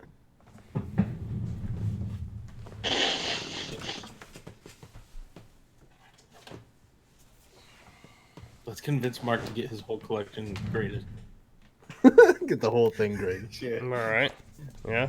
All right, hold it up. Let's see it. Yeah. There we go. All right. Front cover. Show us the back. 10 out of 10. There we go. Yeah. Looks good. Looks good. Let me see the side. Let's see the side. That spine. Oh, yeah. Ooh. Minty fresh. Yeah. Mm-hmm. Now let's see the inside. What's the disc label looking like? All right. All right. Ooh, the manual. Ooh, 10 the out of manual. 10. Ooh. All right. All right. Yep. Yeah. So I tell you what, right now, for free, I'll tell you that I give that thing 9.2. Oh, damn. Thanks. There you go. For Oh. free. That's for you. Let's look at the quality That's of the for disc. you. Huh? You can take that to the bank. Oh, 10 it's a out of blue 10. disc and everything. Yeah. Woo. That is minty fresh. It really is. It's actually Just a like really that. good copy. Oh, if you look closely, we got some schmeg right here. Oh, Dad's character. It's going to cost you. that's why it's only at 9.2. Oh, that's why I didn't get See the that perfect schmeg 10. from, yeah, Also, you can see can that you get, schmeg like- from a mile away. Can you get like any game graded? Yeah. Like, what if I was like, I want my Sealed copy of trying No to- Man's my- Sky. God of War Collector's Edition graded? Do you have that sealed? Yeah, could I do that? Yeah. Like, the box is massive. Yeah. It's You want like- to? You want to? I could do that on their website. It's huge. Let's do Like, the that. shipping on that thing's gonna be ridiculous. Also, I wouldn't feel comfortable sending like if you had something like that. Like the chances of it getting damaged in shipping is like so high. Right. Do you think they'd still put it in a big acrylic block? I did better. I'm paying for it, dude. I know that'd be the Make me a coolest part. though. special case. Like a huge block. Or like of how acrylic how would gets you sent like back. see that's where it gets like really weird. It's like Oh. how would you grade that? Like Actually, Yeah. so WATA PlayStation 4 isn't an option. oh, Oh, Let's it's, see. Time to it's market, not old guys. enough yet. Hold on. that don't hate the podcast grading system. Let's do There you go. the PS4 and Video Switch Game only. Authority. Let's see if they'll do it. General grading, submission center. Mark Wow. really wants that No Man's Sky collector's edition. Oh, He brings yeah, it up all the time. I do. Doesn't it come with like a ship? No, that was the PC version. Oh. I don't know what it comes with because I've never opened it. Yeah, this actually doesn't. Their VGA is not doesn't have as good of a website. But what else did you have anything good on PS3 or anything that's like that we can? Nothing sealed for Nothing. PS. Well, you have a bunch of N64 sealed games. Yeah, but like I know I'd get a bad grading because the cardboard is like trash. All of them. Yeah, you can tell the humidity like mess with them in some way. I mean, like they're passable. It's like if I tried to sell them as sealed N64 games, I feel like I would make more money off of them than I would if I went and got them graded and then tried to sell them. And they had a big 4-point. To be fair, What would you I'm say gonna make sealed money Mario regardless. Kart 64 is worth? 40. If I were to guess, 120. They just ask you what your declared value of the game is. This is actually cheaper to get it graded. $35 if you're willing to wait 6 months. But imagine that, like, Just save $20. get a bunch of graded do it games different. for games that are very obviously gonna get a Shit. poor grade. Yeah, I want to send in my copy of Bubsy with the ripped labels that I accidentally wiped my ass one time and still haven't cleaned out yet. See what kind of grade I get. You're gonna want the deep cleaning service on that. I don't know, No, but no. a copy of Just a this gentle Mr. dust. Mosquito game, a couple of them, just recently. One sold today for $70. I was trying to find where the. So I'll tell you what, I will not be sending any of my games to get graded. Yeah, me neither. Well, I think it's a neat thing that somebody came up with an idea to do. I still feel like it's an arbitrary number that someone is telling you it is, that someone else could look at and disagree with. So unless this actually means something, like just having a number is increasing the value of these games so greatly, I don't get it. I hate it. I gotta be honest with you. Yeah, it's dumb. Some scam artists figured out how to scam people out of money. Yeah. How do Doesn't you see yeah, so sold listings on eBay? I guess It's we on. could Are you move on the on. computer? Yeah. It's on the left-hand side. You scroll all the way down, Oh, so and it'll high. say "Show Like I said, Only." it sounds like the thing that collectors of sealed games can do with their collections. Like, all right, you already spent the money to get a sealed game. You want to spend a little more and figure out if it's the best sealed game or if it's just an average sealed game. Yeah, it's so you know. dumb. The- Yeah. Because I other guess- than that, like opening the games and playing the games, like as good as that box art is on Mr. Mosquito, like experiencing that game being played was like way more exciting than looking at a number on a box going, well, it's a Yeah. it's an 8.9, quality Mr. Mosquito. I'm. You know what? I didn't spend what that thing is worth. I got a good deal on that game, but I was so close to not buying it. I'm so glad I did. It's such a good Yeah. game. I love that game. It's not even that it's that great. It's just extremely entertaining. I had a blast playing it. Yeah. So yeah, the next one on the list. Who added Amazon canceled my Cyberpunk pre-order and told me to get good? Oh my god. Okay, so What yeah. is this story? I've been dying to know. Do you know what it is, Mike? I followed some of it on Twitter Oh, while it was happening, dude. so I I'm caught ready. like the middle of it. back- Is this gonna be a back- pop rant? Yeah, dude. Back during E3, I'm watching E3. There were certain games that I had specifically, like Last of Us, Cyberpunk, like a couple other ones where I'm like, if they announce a collector's edition, I'm pre-ordering as soon as possible, right? And like, because I knew that they would sell out quickly, and like, all of that stuff, right? Everything that you would normally go through for like a popular game that has a collector's edition. So I got Cyberpunk. Cyberpunk's obviously extremely popular like game. Lots of people want it. I pre-ordered the collector's edition for the PS4 back in June of 2019, right? Okay. So, everything's good. I'm not even worried about it. I get to, let's say, the end of December, my debit card expired, which is the one that's linked to my Amazon account. Mm-hmm. So I get a new debit card. I put that debit card on my account. I take the old debit card off my account. I set the new one as my primary card for all of my purchases, and I'm good to go. The old one is off. The new one's on. I'm good, right? Well, let's see. What was it? Let me read you the exact email that I got. It doesn't make any sense. Just remember the website Did that you we're on. specifically go? Did you specifically go to the order and change the payment method? So that's one thing that they don't really tell you that you're supposed to do. That luckily, Well, that's what you were supposed to do. I went, even though Too little, too late. Yeah, even though I removed my card from my account, it's still linked to my account through the pre-orders that I made with that card. Okay. Right, which is fine, right?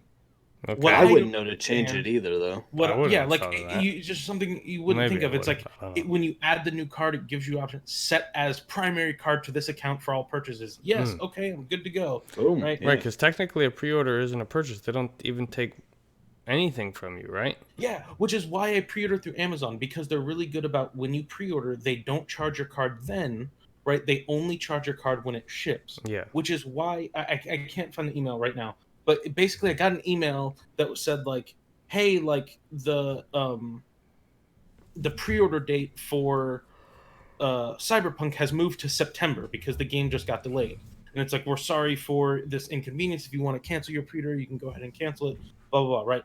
I've gotten that email. Last of Us just got delayed, right? I got it then, right? It's a typical email that you get. But then immediately, like without me being able to do anything, immediately I get a second email going, we've canceled your order. And I was like, okay, that's kind of weird. Like, didn't give me any reason as to why. Just said, we canceled your order, and gave me the confirmation number for the canceled order. So I immediately called up and I was like, hey, like, I just got an email saying that the shipping date was moved for this order, and then it said it was canceled, but I didn't cancel it, and I really want this item, so I need you guys to fix this. Right. And the guy looks into it and goes, oh, well, it was canceled because we charged your card and your card got denied. And I was like, and then come to find out, yes, you have to go through and individually change the specific card for the pre-order, right? Which is fine. Okay, but What I that's don't not your understand- fault, right?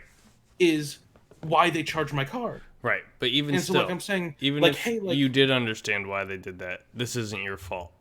yes, it's not my fault. I couldn't have done anything to avoid this other than No, already knowing you would have, that- yeah. like already knowing that I had to do that. My that card had been linked to my account. Like I said, it expired. It's not like something happened. So it's like the card had been valid for like 4 years or something like that. Yeah. Like, Right. Just hit the expiration date. I had no reason ever to go in and change it. So I'm trying to, but And it's not a different regardless- account. yeah, not a different account, right? Just a different card. Regardless of all of that, why did the card get charged? Yeah. Is what I'm trying to find out. Right. Because it's like, Mm. and I'm like, well, what I don't understand why the card got charged. And like, well, typically we charge whenever it's ready to ship. And I'm like, I understand that, but you sent me an email saying that it's not going to ship until September. So why Right. did my card get charged? And the guy was like, yeah, I see that on our end. That's weird. That shouldn't happen. But unfortunately, there's nothing we can do about it. And I'm like, wait, what do you mean? You're admitting to me that you guys messed up, that you guys did something you shouldn't have done, but then I pay the consequences for it? Right. And so, like, this guy clearly couldn't help me. He was like, well, I'm doing everything on mine. So I was like, let me talk to a manager, right? Yeah. So I get this supervisor on the phone, and I have to explain everything over again. And she's Yeah, going even though this through- is a recorded Yeah. line.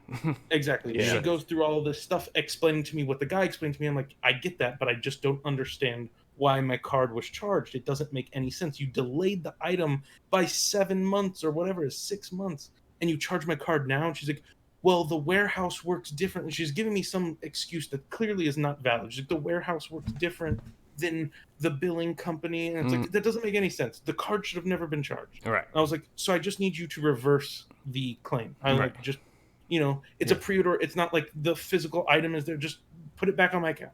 And they're like, well, we can't do that. Like, the item is sold out, so we can't do that. So what you can do is just when the item comes back in stock, just order it again. And I was like, you know how hard that is going to be. Like, oh, this is what there's they a said reason. to you? Yeah, that's what they said to That's me. their They were like, solution is to order it again? yeah, they told me to order Try it and get again. another one. And I was like, I don't think you understand. The reason why it's sold out is because people want it. It's going to be extremely difficult for me to get it again. Yeah. And I'm like, and I didn't do anything to lose this. And this is what the supervisor says to me. So She goes, you asked to talk to her boss, right? yeah, well, of course, it's, they don't have, because this happened at like 11:30 at night. So it's like, oh, well, there's no other people on staff.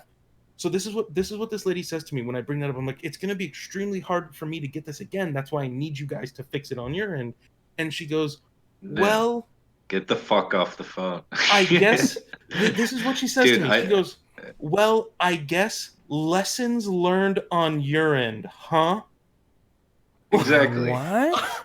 I was, dude, And right there, I'd be like, "What's your No. name again?" And I what's was, your I was furious. Yeah, Important no, I've been I got on her- the other end of Did- that line. Did you get her I- In name? my line of Yeah, work, I got did. all of her information. I'm like, this girl is getting reported to everybody that I can possibly report. I don't to. know, dude. You Like- gotta calm down. And Oh, I've been on the other end of that phone call. What? But I how do you know say what that? the other end of that phone call I've is. had to deal with It's customer service irrelevant. too. You I've could had be to an deal with expert customer on the service other too. end of that There's phone No, call. they There's never can't do inappropriate- anything. Doesn't so he's matter. complaining to someone Yeah. who can't do But anything. that's what- No. It's- But Yeah, hold but- on. I'm not complaining. I'm just trying to find out why my card was charged. They messed up, right? And I'm It's trying a to figure system out why- glitch. Yeah, That's so all- how's that me complaining? Again, they still That's need not me to. complaining. Somebody. It's like He they doesn't need admitted to- They were wrong. But One guy you're- said, "Hey, I can't do anything." I said, "Okay, let me talk to a supervisor." I explained the situation again. I go, "Okay, how does this happen?" And she goes, "Well, lessons learned on She your." says- She's putting the blame on me. At that Yeah. point. Proper answer is we don't know why it happened, but it happened, and it's a complex system, and we can't change it. So it is Yeah, that what would it have been is. much better So answer why? than Why? lessons learned. I don't on accept your that end. answer. I would never Less- accept that Yeah. answer. Well, Me they either. can't say that. They can't. But that's the truth. Oh. They can't say that. Yeah, but here's the They thing. can't really acknowledge Right. the But system. all- you we don't all put it understand back on flawed. the customer. You know, we all understand the situation at hand. Something happened where your card was charged when it wasn't supposed to be, and the person that you're speaking to on the phone, it's not their fault. And the person that they put you on with their supervisor, it's not their fault either. And it's not really anybody at Amazon's fault, but it's at 100% absolutely not your fault. And you pre-ordered a thing, you secured a pre-order, and now they're No, saying it's that a learning lesson. He needs to learn his lesson. Fuck Amazon needs to learn how to. No, Amazon can't fix it, so he needs Yes, to they learn can. his lesson. Amazon Okay, but can hear me say out. to the Even person if who they're just saying- got Amazon could say this next person on the waiting list just got notified that one became available and you want to buy it. Here, go ahead, buy it. Now If they Amazon knew how needs to do teach I that person a suppose they lesson Should. and say, sorry, your pre-order actually wasn't available and it belonged to somebody else, so now you don't get it, and let that person fucking deal with it. Which that would be the wrong answer too. What they need to do then is go to the company and say, hey, we're gonna need one more of those, and you're gonna have to. They don't even need one more though, because it was already mine. It was already there. They got some number of like, hey, this is roughly how many you're going to get, and then that's what they put up for pre-order. So it's not like somebody took that thing already, right? Like I called Right. immediately. It's there. Like, what's the chance that someone got notified? And on Pop, the hold list on, or be whatever? honest though for a second. Were you being a fucking mental case on the phone, or were you No, being? No. Like because I was really trying to get this fixed. Like Yeah. because I was stressing no as much fixing as possible that like It's I've too got- late. It's want gone. the item. Like Did you learn your lesson? No, fuck I that. did. When I What when lesson I do you Clearly you learn? didn't learn your Yeah, lesson. not When to I- pre-order through Get Amazon. good. when I installed Windows 10 on my machine in Spanish, believe me, believe me, that was probably my fault. You know whose fault it was? The guy at Best Buy who handed me that when I clearly bought the thing speaking English. So that's whose fault it was. But then I went ahead and installed it in Spanish anyway, and that was my fault. But you best believe that Microsoft fucking fixed it. And you know what their solution was? Their solution was send that back to us, and we'll refund you your money, and then you buy the English version digitally, which I did. Yeah. And I still got shit in Spanish on my computer to this day that I cannot figure out how to fucking change. But it didn't cost me anything. It was a headache is what it was. And it doesn't need to be that bad. You know how many times Amazon will fucking refund you your money even if you got the thing and you just say, like, nope, I didn't get it. They go, oh, okay, here's your money back. So why is it so fucking hard to give you the pre-order of a thing that hasn't even shipped yet? Yeah, exactly. I just think that's the more. Wait, like, the moral of the story at the end of it all, you still don't have your pre-order now? No, like they like I then gone, then I went to dude. Twitter, right? Then I went to Okay, yeah. Twitter. Did you This is where I caught did you it. put CD Projekt Red in the tweet? You No. should at them and be like, this is what Amazon's doing to customers of your game. Fuck that. And I know we're on Amazon right now, an Amazon site, but that's bullshit. Yeah, It is. I went to because I was like once that lady said that to me, I was like, all right, I'm clearly not going to get anything with here. But also, it is a thing where it's like Amazon definitely outsources their customer service, especially like late at night, where it's like maybe I can get help from somebody else that isn't in this call center, right? So Yeah. like I went to Twitter and like I added the Amazon account and the Amazon Help account, and like I almost immediately got a response. Like people started liking it and retweeting it, and then they immediately reached out to me like, "How can we help? We can make this better." And then I eventually ended up getting in contact with another person and talking to that guy, and he walked me through it. And it's basically the same thing of like, yeah, we messed up. Like we're admitting that we messed up, but also because it's sold out, we can't do anything about it. And so like that's where it left off of just like saying like, hey, like because we messed up, you lose on something. But like we didn't charge your account, and you can always pre-order it when it becomes available again. And like I just feel like it's like people don't understand. Like if you don't know what video games are or anything, it's like trying to explain to somebody that like no, like I'm not going to be like you don't realize how hard this is going to be for me to get again. Even if it becomes available, like I don't even know if it will be available again. But like like they don't understand that it was just like just order it when it's back in stock. Then they should first just be world a problems. note on your account that says when this thing is available, like automatically load on, to your account. Like you've I'm already reading said your tweets you want now, it. sorry. You already pre-ordered the thing. You've talked to all these people now. They should be able to put something on there that's just like, hey, as soon as this thing is becoming available, like this guy should get all the notification in the world because we done goofed on. You're better off with Best Buy or Walmart with the special editions. I found Amazon is hard to work with. Like especially Best Buy, because Best Buy is where I got like the SNES Classic and the NES Classic through, which it's fine. Like it's fine, but it's like I think Best Buy charges your card immediately. Like they charge your card like then, and then I could check. I pre-ordered the Animal Crossing through Best Buy. Yeah, I'm pretty sure they charge your card But when I you can do the confirm right pre-order. now, Best Buy charges your card right when you order the thing. Like Amazon, I think. So what because I pre-order a lot of stuff. What I found is that like Best Buy and Walmart charge your card immediately. GameStop will put a hold on your card, so as long as you have that money in your account, then you're fine. They put a hold on your card. It doesn't take the money out, but as long as you have that money in your account when you do the pre-order, you're good. And then they charge a couple days before shipping. And Amazon doesn't charge until they ship.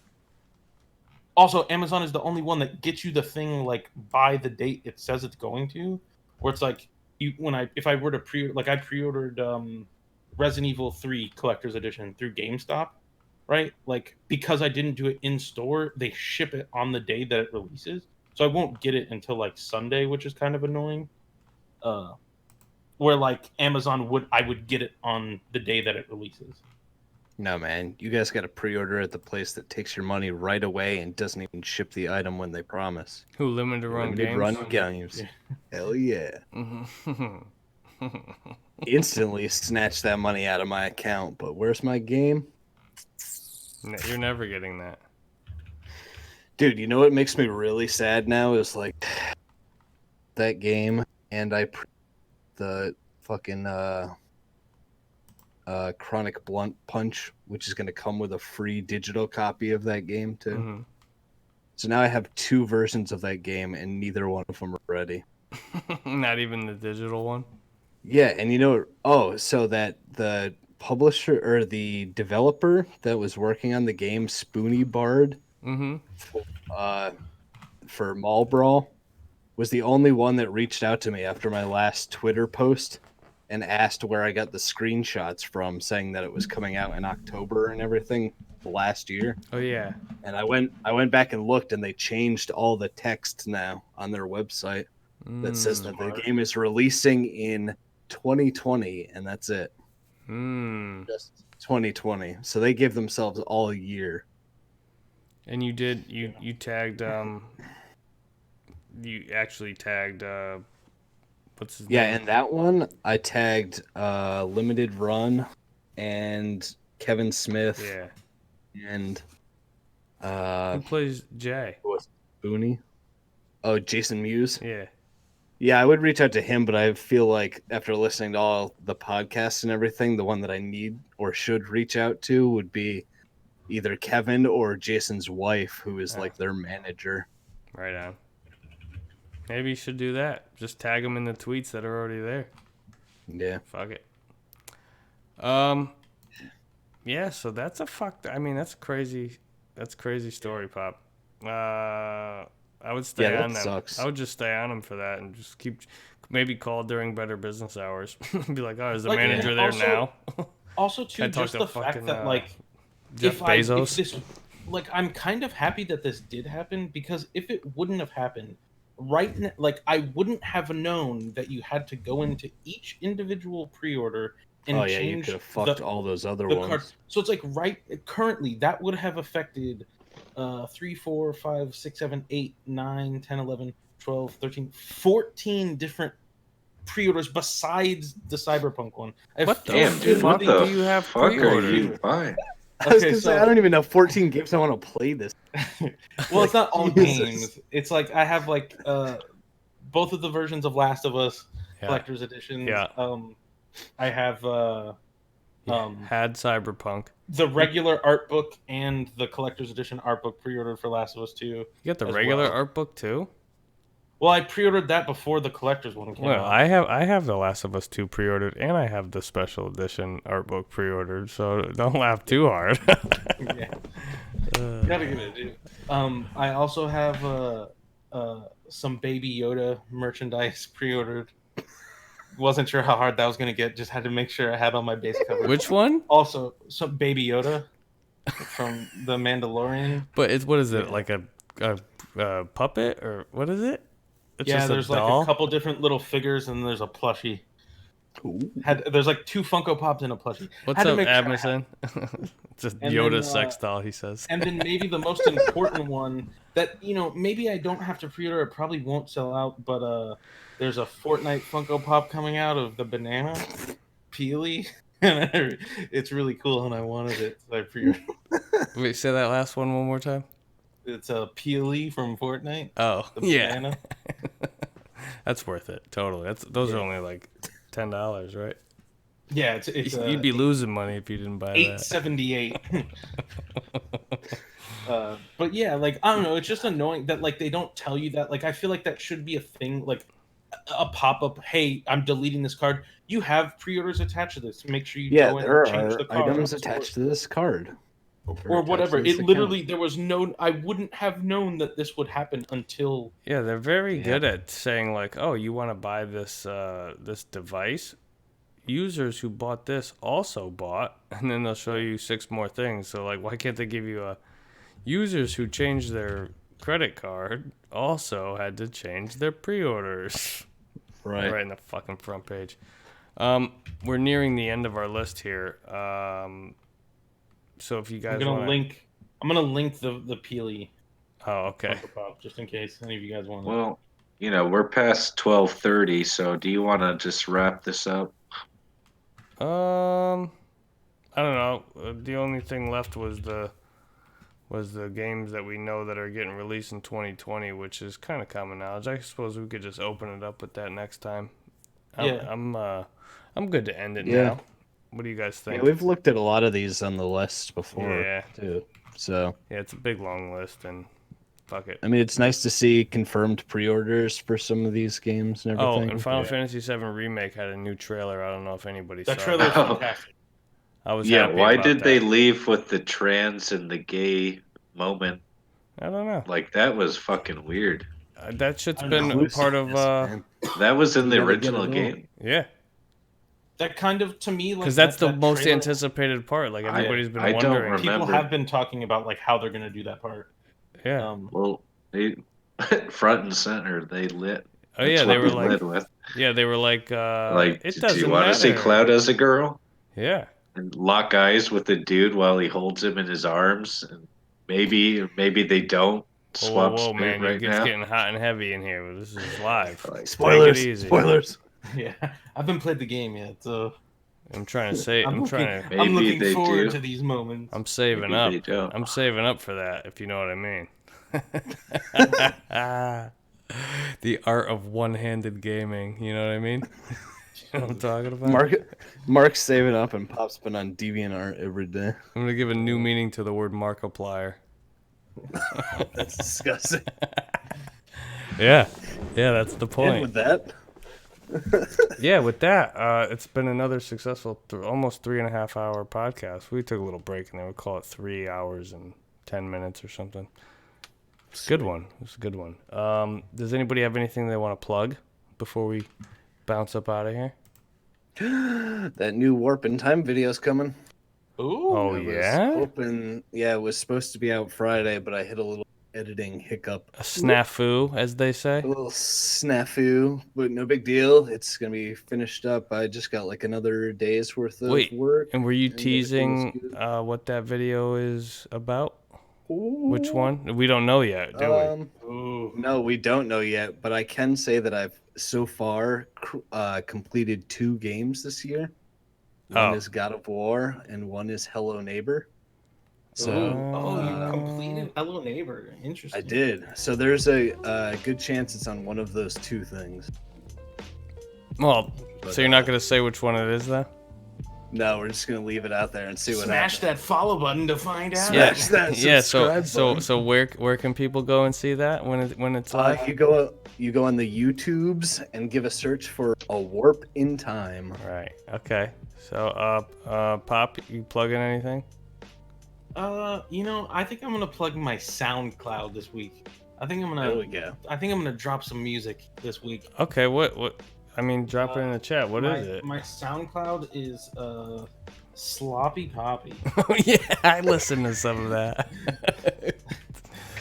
I do remember. Oh my god. I think I just found out what I'm doing tomorrow. Yeah, I got some music on there. Got some straight bangers. All right. But Her- yeah, that's all I got. I guess I'm gonna where do is it? business with you Hold on, later, I'm- Pop. About I'm logging in. It's been some a of these minute. things featured. Sorry. Herb Ferguson, you got anything you want to plug? Back in Boston? Nope. Yeah, you do. You didn't know. Everybody, I'm putting it in the chat. There it is right there, soundcloud.com/sloppypoppy if you want to check out Pop's Fire mixtape. And You know I do. Let's just wait it there's Herb Ferguson's Mario Maker 2 level with the new Zelda stuff. Go check that out. For sure. All right, Play his there other you levels go. too, yeah. Zelda So. levels are dope. And you can catch me streaming on Monday right here at markmoney.com or twitch.tv/markmoney or don'thatethepodcast.com on Monday. I'm gonna try to get Gran Turismo working. I busted out the wheel for the PS3. I was gonna do some racing. Nice. If nice. 6 doesn't load, I'm gonna get it loaded before I start the stream. Unlike last week where I just canceled Wednesday. I'm not gonna be streaming next Wednesday though because I'm auditioning. Not audition. I'm going to rehearse with this band. I'm gonna be playing a show with these cats around here. So, Nice. I have like a little request. what's that? I think I'm gonna actually jump from this stream over to another. I think I'm gonna actually jump from this stream over to Valley. Wait, you're gonna do what? Who's? I'm gonna play Stardew Valley on Chris's stream. Do you wanna maybe like host them? Who? Here, I'll link you the channel. Oh wait, you can't see the chat. Oh, I can. Yeah. Oh, Chris Abodum. Yeah. Yo, I hope so. Yeah, I'm gonna hop over there after this. Only way. Yeah. Let's. Yeah. Hold on. Mark, you gotta talk to the other band guys. Why? See if Sloppy Poppy can open for your gig. Yes. Dude, for I'm sure. in. Look, with this new job I got, I'm making a lot of money. Which I don't know why I said that. I feel like that was like a. I'm making more money than I was before. Right. Hey, wait. So I feel like maybe the chances of me coming to More do a live gigs. performance at what's it called? For sure. Fucking GamerCon. What is it? Yeah. Oh, Retro- Retro Retro World Expo. Retro World. Yeah. I'm gonna get up on stage. There Any you go. Fortniters in the crowd? All right. Nobody. Yo. Nobody. Nobody's even in here watching anyway, but for anybody who sees this at some other point, thanks for sitting through the entire podcast. And we're gonna go host Chris Abodum. All right. So until next time, don't hate the player. Hate all the YouTubers and Twitch streamers who make more money than we do. Yeah, fuck them. Yeah. All right. Peace out, guys. Later. Peace. Ta-da. Wow.